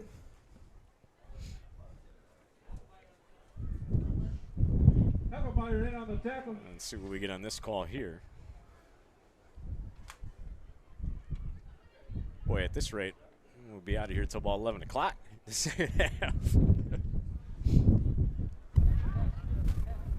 Illegal block in the back, 65 offense, 10-yard penalty, first down. So an illegal block of the back called on the Jaguars. Jaguars will back up 10 yards. It's our third penalty for 35 yards. Not bad. Yeah. Not bad. First down and 17 now for the Jags. Two receivers lined up far side. Ball's on the far hash. Hain out of the shotgun. Jansen behind him. Double tight set. Nice job getting the bark, and Jags get a little bit of that back. Good job by the Jaguar offensive line not to jump themselves. Encroachment, 54 defense, 5-yard penalty. Still first down. It was Justin Slater who jumped by the Raiders. Good hard count there by Hain. Getting some of that yardage back. There we go. Mike seemed to be working there good too. Yep. So pulling out all the stops here in Danube for RCW football. All right. It's good when you got a talented guy like Dean Rivers running the. Hey, now easy. Jansen stuffed in the backfield. Slater made up for it there. Tackle for loss. Tackled in the backfield by Dorrington. That was Jansen on the carry, Yep. right? That's Yep. what I thought. Jansen's had some where we can't get going because they're keying on him, and a lot of rushes, but it's taking him a lot to get to his 100 yards. It is. Double tight end set once again. Jansen alone back behind Hain out of the shotgun. Ball's on the near hash, one receiver on each side. Now he's looking to throw, setting up the screen. He's got Amsden. Amsden's got room to run. That's right. Amsden rumbling, bumbling, stumbling down the field. Dragging guys with him. Still going. Finally brought down, and the Bear. The big Grizzly with a bunch of guys on his back. Carrying him down the riverbed on the near sideline. Amsden with a huge run for the Jaguars. Gotta love it. 32-yard gain. I think he drugged somebody for the last 15. Amsden with a big run. Senior coming up big there. Into Nicollet territory. Their 33-yard line. Same formation, double tight. Jansen the deep back. He gets the handoff. Hit immediately, but a nice job to fall forward for a couple of yards. Good run there by Jansen. Jensen with the carry. Chamberlain with the tackle. Second down and 7 coming up for the Jags. 5:09 in counting here in the third quarter. So finally getting that clock moving.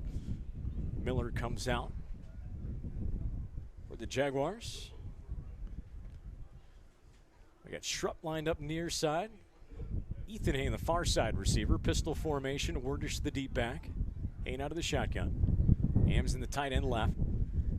Takes the snap. Haynes looking to keep it, bouncing around. Finally makes a couple moves and makes some guys miss. Good run there by Haynes. Another Jaguar first down. Jaguar. Nice little shifty run in there by Haynes, trying to go right side at first. Nothing there. Came back left, got it across the 20, down to about the 19-yard line. It's a good run by, I think he had to slip through a couple tackles, or like little creases, and he slipped through there and got a good 7-yard gain. Well, it's first tough down. to see him behind those linemen back there. He's hiding pretty good. 4:18 and counting. 1st and 10 for the Jags. Again, inside the red zone. Here are the Raiders. Now he's looking to throw. Finally does. Wide open, Amsden. Nice catch into the end zone. Touchdown, Jaguars. Touchdown. Easy pitch and catch there. Haynes to Amsden. No problem for 6. That's got the Jags up 35-0 here in the third quarter with 4:07 on the clock. Isaac's playing a quarterback game. He's distributing the ball, doing what he needs to, handing it off, calling it, and throwing a couple decent to Amsden. So good snap, good hold, good kick once again. Morales again for the extra point. And that puts the Jags up 36-0 over the Raiders. This RCW Jaguar football section to a 9-man playoffs on RCW media feed on YouTube. Back in 30 after this. I've got a math question for you. When you add tolerance, subtract prejudice, and multiply efforts to treat one another with respect, what do you get? Less division. And school sports have it down to a science. Looking for an example of what can happen when we realize there's more that unites us than divides us? Look no further than high school sports in Minnesota. This message presented by the Minnesota State High School League and the Minnesota Interscholastic Activities Administrators Association.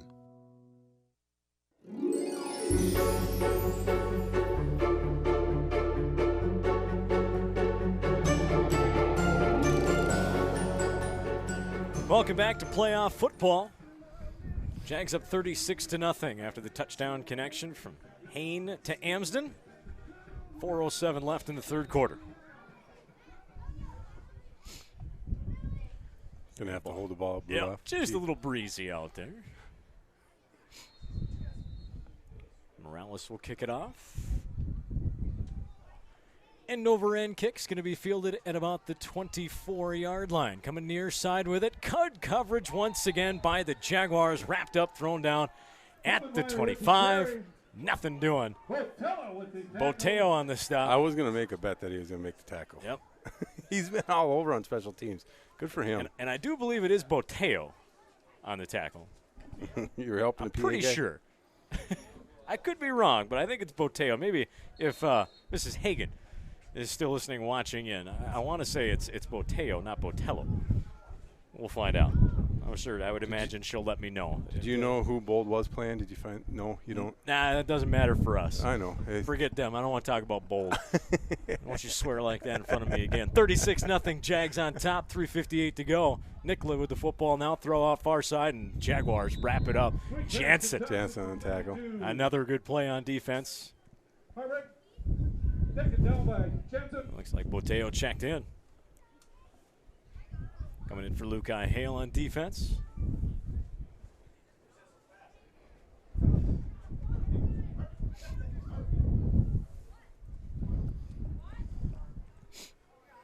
Second down and 10, ball on the 25-yard line. Clock moving. That's right. Tick-tock, tick-tock. Two receivers on each side, ball on the far hash for Thompson and the Raiders. Looking to throw now. He's in trouble, and a whole bunch of Jaguars going to wrap him up, throw him down for a loss. They finally got him. Yeah, he turned around. Oh, there's another guy coming from the other way. So Gully, Riddler, and more. It was great. Great play. All guys took their lanes, came in. He turned around, another guy there. So good discipline. Try and look up, see if I can find the score of that Ortonville Sleepy Eye St. Mary's game. 36-0 here. Jags well in control, the hosts on Saturday. Three receivers now near side for the Raiders. One far side, ball in the far hash. One running back in the backfield. Thompson takes the snap, looking to throw over the middle and missed his guy. Boy, he didn't make much of an effort to try and go catch that. It was Nick Slater. Pass intended for Ball's incomplete. Led him just a little bit too much. That's going to bring up 4th down.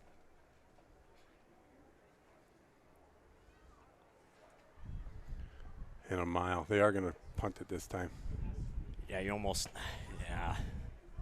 in a tough spot here. Yeah, in the wind, too. It is tough. Got to get 22 yards for a first down. Just a tough situation for any team to be in here. Able to get it off, and it's going to be a shank coming here near side. And no matter what, it's going to be good field position here for the Jaguars as they'll take over. And I would imagine we're just going to see a heavy dose of running the football here on out. Try and get that clock to run down and wear out.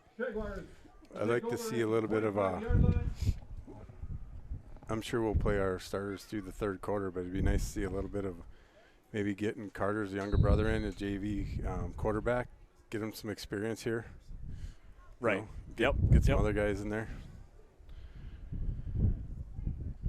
The Jaguars 1st and 10. Haynes still in the quarterback. Jansen deep back, and they're able to jump and get him off sides.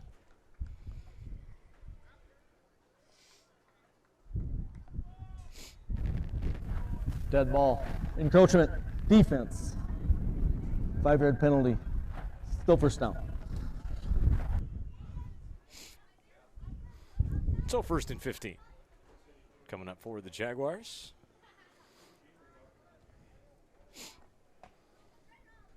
Ball on their 20-yard line. He takes the snap, hands it off to Jansen going right side, and kind of just couldn't do much with it, just kind of fell forward.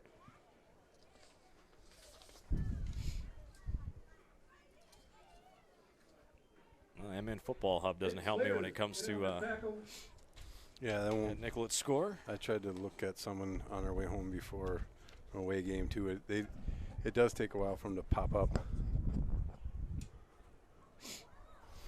We'll have to get over there with our AD and PA man and figure out how they found the score earlier, because I can't find it. Hayne out of the shotgun, and Raiders showing blitz. Now they back off. They do come with it. Haynes going to keep it, and he's going to get thrown down. Not much doing there for Hayne. Misdirection there. Yeah. Good job by that Raider defense. Nothing doing for the Jags.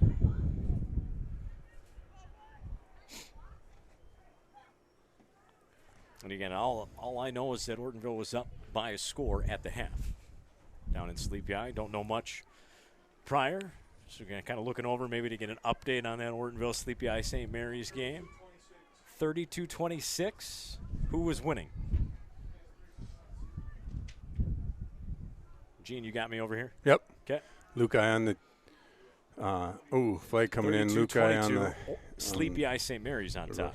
Got it. So the Knights have come back and taken the lead on Ortonville. 32-22.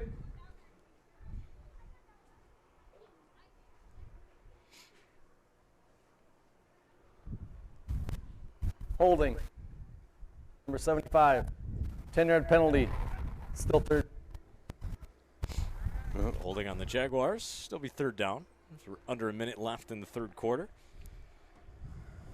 So it looks like the Knights figured things out at home. As we're pushing 4th quarter in that game, they got a 10-point lead on Ortonville. And you know what? The way we're playing right now, the way we played against them last week, bring them on. Yep. Take them down and home again. If they have their quarterback back or not. They broke his finger against us, their starter. Yeah, I don't know if he could tape it. Depends on what hand it is, you know. They could tape it up. Isaac. Jack, good He's grass. got it. Nice catch Touchdown. by Wordis. Touchdown, Jaguars.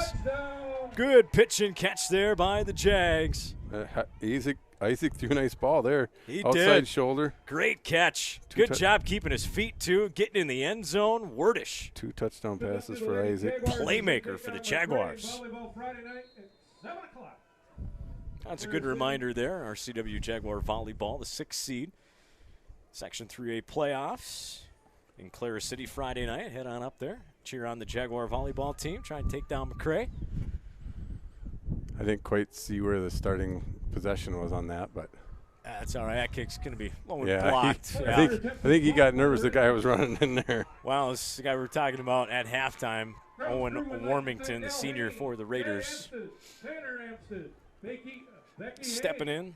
Sherry Haynes, Sam Haynes, Brian Jensen, and Chris Disrupt for the awesome work on the field this week. Thank you. Talking about all the people who work down on the field to get those lines looking as nice as they do. Not going to say it. I don't care. Doesn't matter to us. Forget them. Yeah, I got you. Again, those four-letter team words. I don't want to hear about it. What are we pointing at down there? We got our, like I had thought, Austin Rice is looking to come in. Maybe he's warming up. For the Jaguars. 42-0, 24.6 seconds left in this one. The Jaguars and Morales kick it off. More than likely will need to be held once again, and it'll be Ethan Hain to come in and hold that for Morales. Now, it's not the easiest thing to do. You're going to hold the football. Not as easy as one would think. No. You got somebody coming in kicking a football. You don't want to look at him. Nope, you don't. Exactly. You just keep your head down. I've done that, yeah. Yeah, he did. I think he picked a spot behind him. Ethan did a good job. Yep. Yeah, he didn't look at it. Oh. And good open field tackle made there by Wordish. Nice stop. Good play there by Wordish. Again, kick coverage outstanding tonight for the Jaguars. Yep. With the tackle.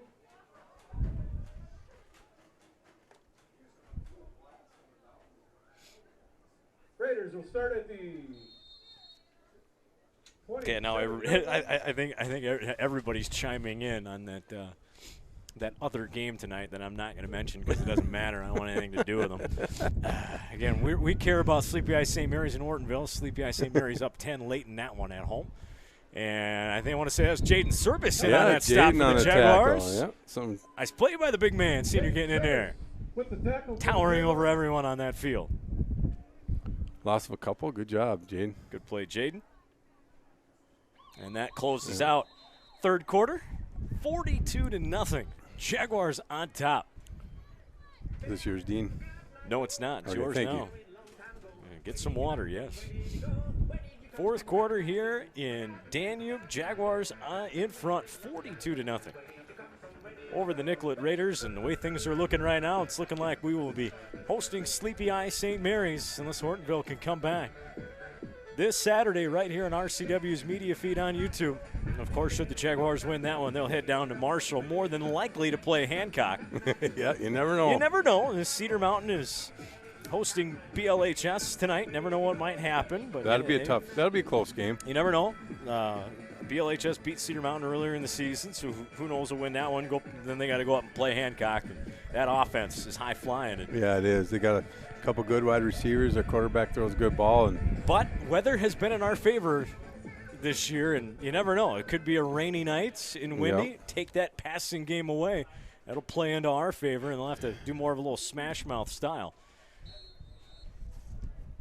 One more quarter to go here, though.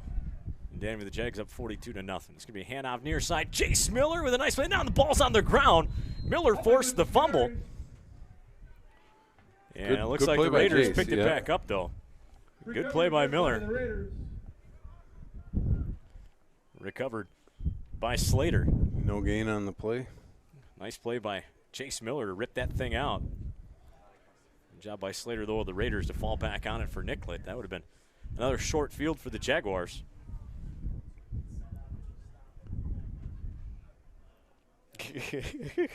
You're getting blown up. I am. That's good. They're having fun with me now. I am too. So. Third down and 13 now.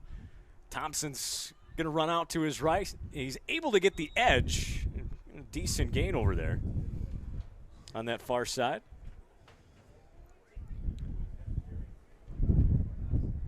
That time it was directly he was going to take off no matter what. Yep. So. Tackle. And again, for those wondering, why Sleepy Eye St. Mary's a 7-1 team. Their only loss coming to us. How they didn't end up with the 2 seed. Talking to our activities director, Mr. Johnson, earlier this week, he was saying with the QRF, if there's a 2-point difference in the section with the team above you, it goes to head-to-head. So, yes. So it was a big game. It was a big game, yes. And it was just enough from that margin of, points within that 2 points in the QRF to give the Jaguars the 2 seed. So, pump fake. Thompson's coming down near sideline. Has his man, but he overshot him. Well, you got to keep running on that one. Martin's got to keep the feet moving, get underneath that ball. Slowed down a little bit too much, turning back to look for it. And it goes over his head. We're going in with Austin Rice is coming in as quarterback.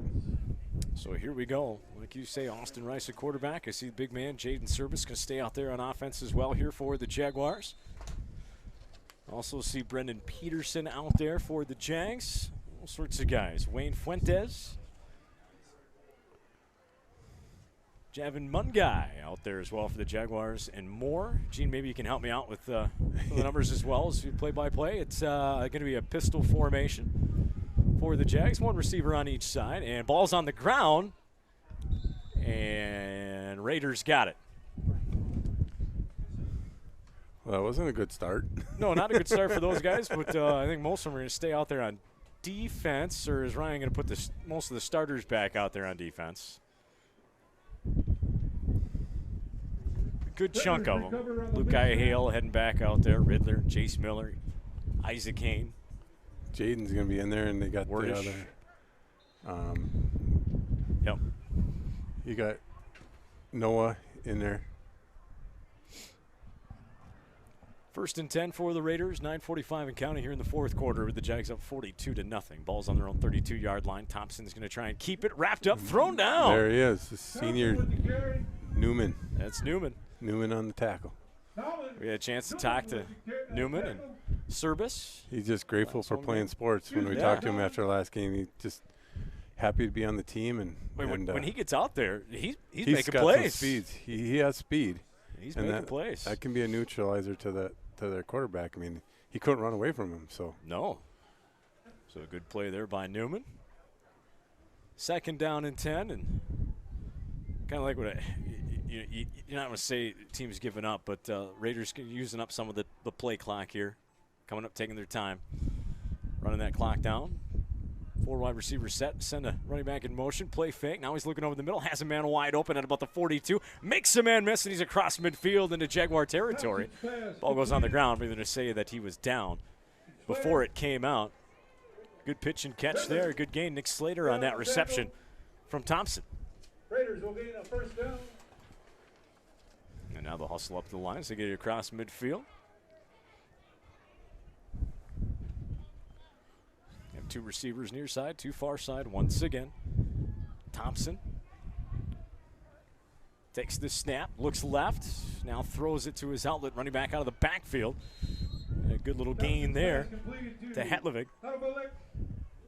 Luke Hale on the stop for the Jaguars.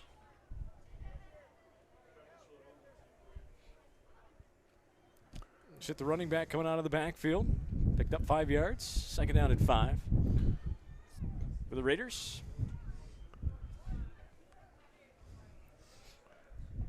Two receivers once again on each side for Nicollet. Thompson takes the snap, flushed out to his right. He's going to have the 1st down running over there as he runs out of bounds and stops the clock at about the 36-yard line. Oh, he's running. He's spinning it right away. So keep that clock going. Take a look at try and get a look at the Raiders coming at us from the view down on that sideline. And others run him out of bounds. 1st and 10. Ball on the 36-yard line of the Jaguars. 1 receiver far side, 2 near side. And it's going to be an option pitch. Hetlovig's got it. Able to get the edge before he's pushed out of bounds. Inside the 30-yard line.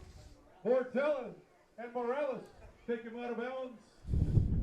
Well, I know it's certainly not Bortello. I know it's not Bortello, but Boteo in on that stop. These guys over there, I don't know. We got to give each other a hard time. That's what we do. That's what we do. That's what friends do. You give each other a hard time. Three receivers now bunched up to the right. Ball's on the near hash out of the shotgun. Thompson looking over the middle, and boy, that was a bullet. Yeah, he could throw the ball. That was a Brett Favre, John Elway type fastball pass over the middle, and his receiver didn't even have time to get his hands up. Our former AD is helping me out. He called me a goof. Well, we are. Yeah, that's what we do. He said it's running time over 35. Should be. Should be. So should we help out the clock people over here? I think we should. If we see it stopped again, we'll tell them. Now, does that change in playoffs at all? I don't know. They're I'm sure they're watching the official. But thanks a lot, former AD. Well, you can say his name, Steve. Steve. Mr. Agri, the man. Boy, the guy hanging at his feet, able to get the pass off complete inside the 20-yard line. That's going to be a first down for the Raiders. Morales in on that stop for the Jags. Get on the tackle. The Raiders gain enough for another first down. Another first down for the Raiders. It's going to be all for naught, though. They're just, again, this is where you just kind of you want to finish out, especially for the seniors out there for the Raiders. You just want to finish out strong and throw it in. Thompson with Hatlevig to his left. Ball's on the far hash. Receivers out there on that far side. Now he's going to send one near side in motion. It's going to be a pitch this way with Hatlevig. And, boy, coming right at us. Hatlevig on the carry. Lukai Hale and more in on that stop. We get a little zebra shot there as well. We'll get it off of that. Oh. Once again, standing his ground down there. Yeah. Al, doing a good job. Right over the shoulder now. There you go. Good job, Al. Yep. Get the thumbs up from him down there out of the shotgun. Thompson, two receivers right, one left. Man in motion again here near side. Takes the snap. Now he's rolling right. Boteo giving chase. Throw over the middle. Oh, had his man a little bit behind him, but in and out of the hands. Intended receiver Slater. They'll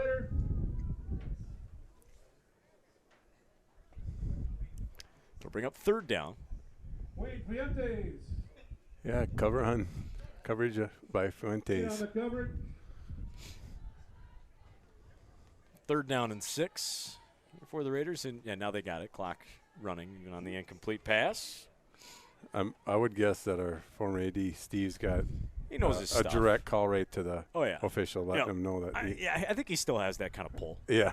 Three receivers far side, looking to throw over the middle, has a man wide open, turns and cuts it in. And is he into the end zone? That is the signal. Touchdown, Raiders. So they finally get one in here late at the 3:54 mark. Didn't see who the receiver was.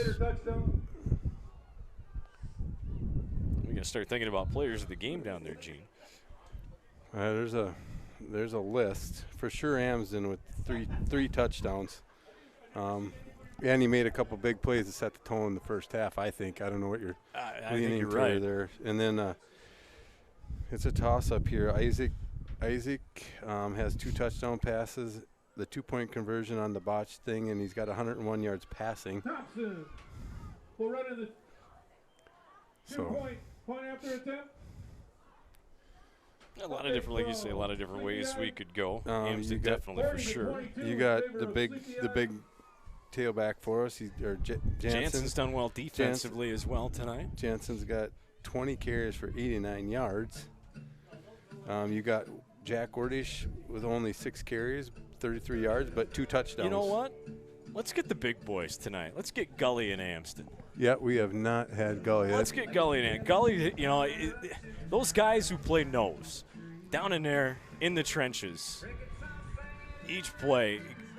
Al just gave us a big thumb. You got to go after those linemen, is what he's saying. Look at him. And I think he's right. Gully has done an outstanding job all season long. And, again, they're kind of the unsung heroes of the team. When those big guys in the middle, of course, his boy Jake was one of the best as well. And we've been blessed with good D tackles over these last few years. But let's get Gully and Amsden. Sounds like on that post game. Give the big men some love. Kickoff caught at about the 15. Morales trying to take it up the middle. Ooh, he took a shot. And he fumbled it. Raiders are saying they have it, and the officials are saying it too. So it's going to be Raider football. Yeah, fumble on the play. And Morales took a hard hit there. Fumble on the play is recovered by the Raiders. Well, it's a good thing he's up. Yeah, exactly. Yeah, you're right. It's a good thing he's not moving around. But, boy, he took a good hard hit. Ball came out. And the Raiders recover it, so 1st and 10 for Nicollet. That'll be a learning experience for him. Oh, yeah. Knowing the speed of the game. I think that was his first time back in the back, usually. So return, yeah, right. Yeah, so it's usually Jack and Isaac, and they put Eddie and them out there, so he'll learn that. Here we go. 1st down and 10 for the Raiders. 3:42 and counting left here in the 4th quarter. And we're going to get a false start call on the Raiders. That stops the clock. 3:37. False start. Offense, 24. 5-yard penalty. Still 1st down. I think that official's kind of like being mic'd up. Yeah, he does. Digging that. So we want these good crews. Give them all the more reason to want to come to Danube. Yep. Do a game for RCW, knowing what they're walking into. 1st down and 15 now for the Raiders. Ball on the 35. Man in motion here near side. Pump fake to him. Thompson's looking deep down the field over the middle, and good coverage downfield by Schrupp. Intended receiver was Slater. Schrupp was over the middle there with him. Good coverage. Incomplete. Clock will continue to run, so we're going to be inside 3 minutes here shortly.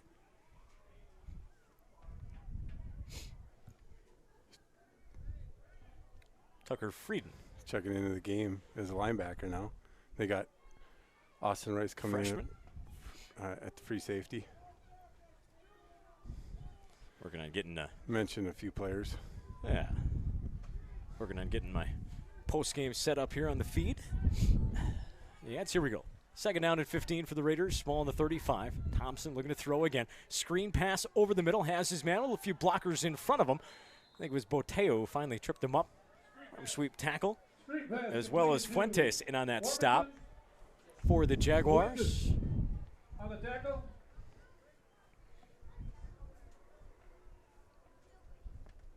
Clock moving at just under 2:20 now. So we got a nice, good, perfect shot right down the line of scrimmage. As Nicollet comes up, the ball 3rd down and 2 from the 23. Thompson takes the snap, looking to throw. Looking over the middle, it's tipped. Ooh. And falls incomplete. Thompson's pass is tipped. So it'll bring up 4th down and 2. $1:50 remaining in this one with the Jags up 42-8. And again, we'll take a long initial post-game break so we can get Gino down on the field to get set up with the big men. Gunley and Amsden for the Jaguars in our post game. And we'll start gearing up for Saturday. And again, Sleepy Eye St. Mary's in the 2nd half was up on Ortonville at home, 32-22 last we checked. You want me to go down right away, Dino, when the game's over? Okay. Yep. No stats. No, we'll get the boys and we'll go home. I think everybody can kind of figure out what happened. Up 42-8. Okay. We played good defense, controlled the clock on offense. Yep. Big plays when we need to. Did it through the air and on the ground. Good all-around game. Good special teams coverage as well.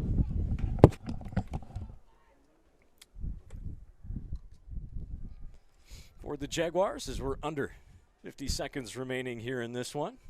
And again, we'll get our man Gene Alex, get him down on there on those sidelines and get those boys for us in the post-game wrap-up. We'll swing pass out here near side. And it's close to the end zone. Let's see where they mark it. They're going to mark him just shy of the goal line. And Nicollet will hurry up to the football. Tucker Friedman gets him out of bounds. Right down here on the goal line for Nicollet. Takes the snap. He's just going to sneak it up the middle, and he's in for the touchdown for the Raiders. Thompson runs it in easily for Nicollet as they score with 16.7 seconds left here. Late in the 4th quarter, that makes it 42-14. Jaguars in front.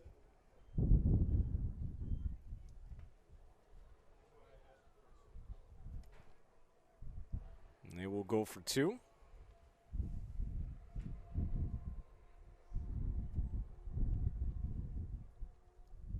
Takes the snap, rolling far side. trying to make a man miss. Can't do it. Wrapped up. Boteo's got him, and he finally gets him down. Boteo on the stop for the Jaguars to stop the two-point conversion. 16.7 seconds left, though, in the fourth quarter. And Nicollet will kick off for the Jaguars. We'll get a kneel down, and that'll be all she wrote. Fans, we do ask that you pick up Here in this one. after yourself as you walk on out. We do appreciate it. Gene, I got you turned on there. You ready to talk with me still? Yep. Can you hear me? I can, so can everybody else. I got to swap that one out. We still got it on the official, so I'm gonna keep your mic quiet for a little bit, just in case we get a penalty. You can turn them back up over there. I got them turned down on my end, so just in case we get a penalty. So, Gene, you can talk all you want. Nobody can hear you for right now.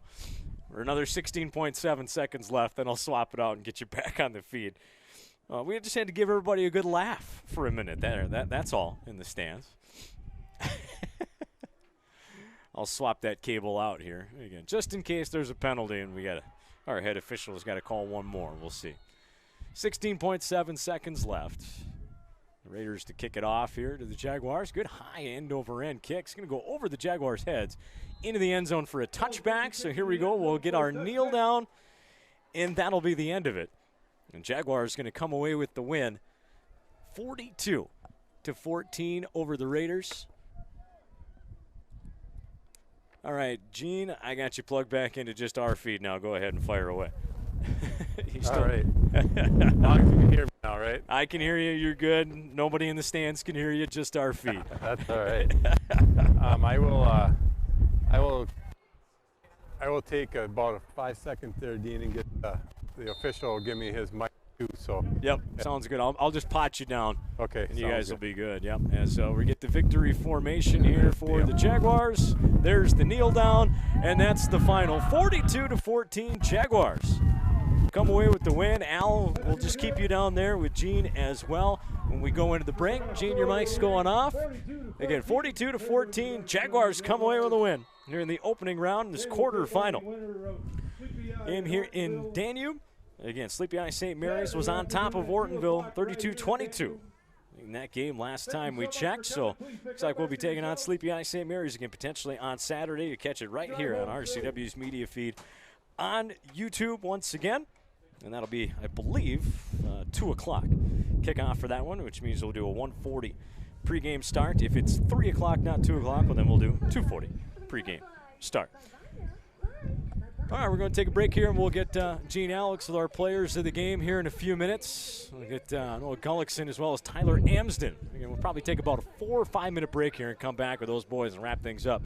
Here in Danube, as the Jaguar boys celebrate the victory. Like other health concerns, mental illness is not always easy to see. D-E-P-R. Mental illness doesn't show up on a scale. Bipolar?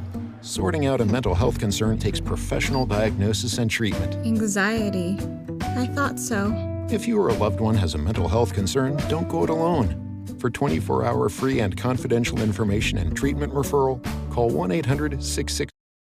Learn more at samhsa.gov/support. Extinction is forever. To save America's most iconic and imperiled species from extinction, we must fight for their future. Fight to save the natural lands that wildlife call home. Fight to limit pollution. Fight for smart development. Fight for their future. And fight for ours. For so goes nature, so goes us.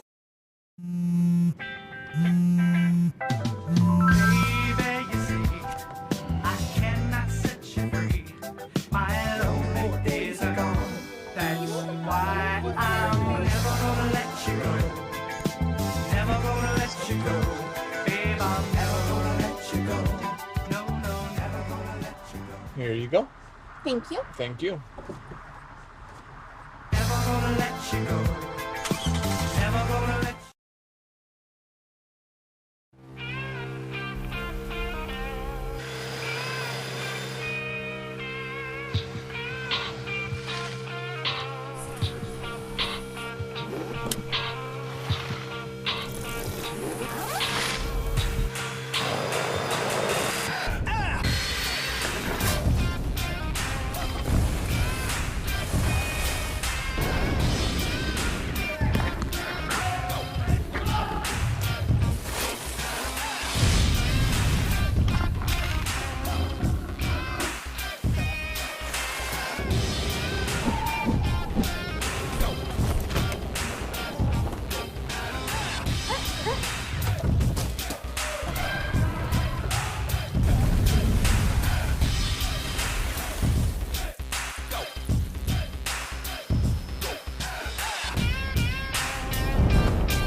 All of us love sports, but not all sports are created equal. College sports have big budgets, dedicated alumni networks, and corporate sponsorships. Professional sports have even deeper pockets, millionaire owners, lucrative TV and radio deals, and merchandise sales. High school sports have you. Everyone agrees high school sports give us plenty of reasons to cheer. And now's a great time for us to give back. Supporting your hometown high school won't cost you much, but it will go a long way to ensuring the games we love the most are here to stay. Minnesota high school sports. They're good for our kids, good for our community, and best of all, they're good for you.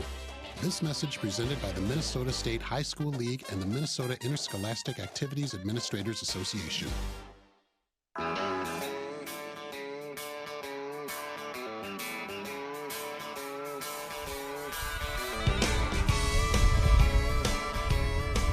And we're back here in the post-game wrap-up. We've got Gene Alex starting out with Tyler Amsden down on the field here in the post-game. And Gene, he's all yours. Give him a lot of praise down there. All right, we're here with senior Tyler Amsden. I talked a lot before the pregame about how we're going to need to run the football and all that. And a couple big plays in that first half where we needed some first downs, and they gave it to the big guy, the Bear, as Dean calls you, number 55, and got us a couple first downs. How's that feel, a game like tonight? Feels great.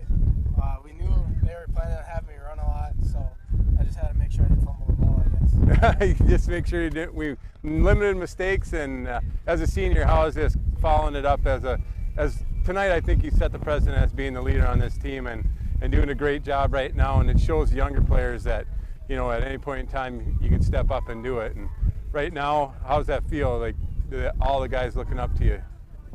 Feels great, besides when I mess up, because then I know like it doesn't look very good for our team and whatnot. But otherwise, it feels really great. Yeah, and on defense, you guys had a different kind of style tonight. It looked like you were more like Corella in there. Last time their quarterback took off a few times on us, and right now it was like Shell. You guys stayed in your lanes. You came up the field, and you didn't let them run as much as he did last time. So on defensive, came up and make some tackles, and you played a big part in that. So congratulations on that. Thank you. All right, good job, Tyler. Thank you. All right. Gonna go into Noah here.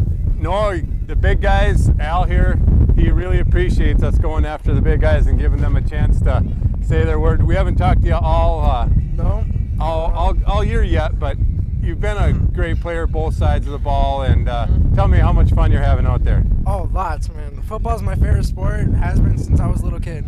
I love to play football. Turn you just a little bit in case it's a little loud there, and hold it down. All right. Yeah, perfect, right there. Okay. Yeah, no, and look at Al, because he likes getting people on camera. So, on offense, you know, you're out there almost every play, and on defense, they put you at nose guard, and it looked like you were ready to get after him a little bit. Yeah. Every time, hand in the ground. And what was the main focus today for you? Just, you know, keeping my lanes and making sure if Tyler Amsden and Carter or Jace, if they got their quarterback to go, I had to be there. Yeah, you were the guy that covered up the middle, and you guys did a great job of containing him on that, and it all does start with how much pressure in 9-man people put on quarterback. And you, like I said, all season you've been there doing that, freeing up the linebackers, and it's been great. And as a junior, we just talked to Tyler Amsden. What do you think of Tyler and how he's been doing this year, leading the team? Phenomenal. I mean, he's just a beast on and off the field, and he's always there to make sure we're doing what we need to do. And you know, that's what he's supposed to do. He's the captain, and he does a great job of doing it. Yeah, you got a good junior class coming up, and hopefully he's setting that precedence, and you guys follow up on that. Well, you got another big game coming here at home again next Saturday, so yes, go celebrate with your team, and congratulations, Noah, on the big win. Yep, thank you. Have a good night. You too. Hey, nice job down there, Gene. And we'll just keep it with you down on the field here in our post-game wrap-up. We'll go ahead and we'll keep it on you. The camera can stay on you. It can stay away from me. All right. Yeah. We don't need a nose hair shot. Al's got it in a good spot. But Gene, your final thoughts on the game? Well, we knew that I knew that the coaches would be prepared to set a different tone with running the football. I mean, we did it there, and we kind of got lackadaisical down at Nicollet, I thought, and the players didn't stay focused. They know now it's playoffs, it's focus, right. and they were there tonight on every aspect of blocking downfield, and they weren't going to lose the football game today. They just played well. And final thoughts on that was all-around good game by a lot of people. I agree. All aspects of the game, offense, defense, special teams, was outstanding tonight for the Jaguars. Hey, check this out. In a 42-14 win,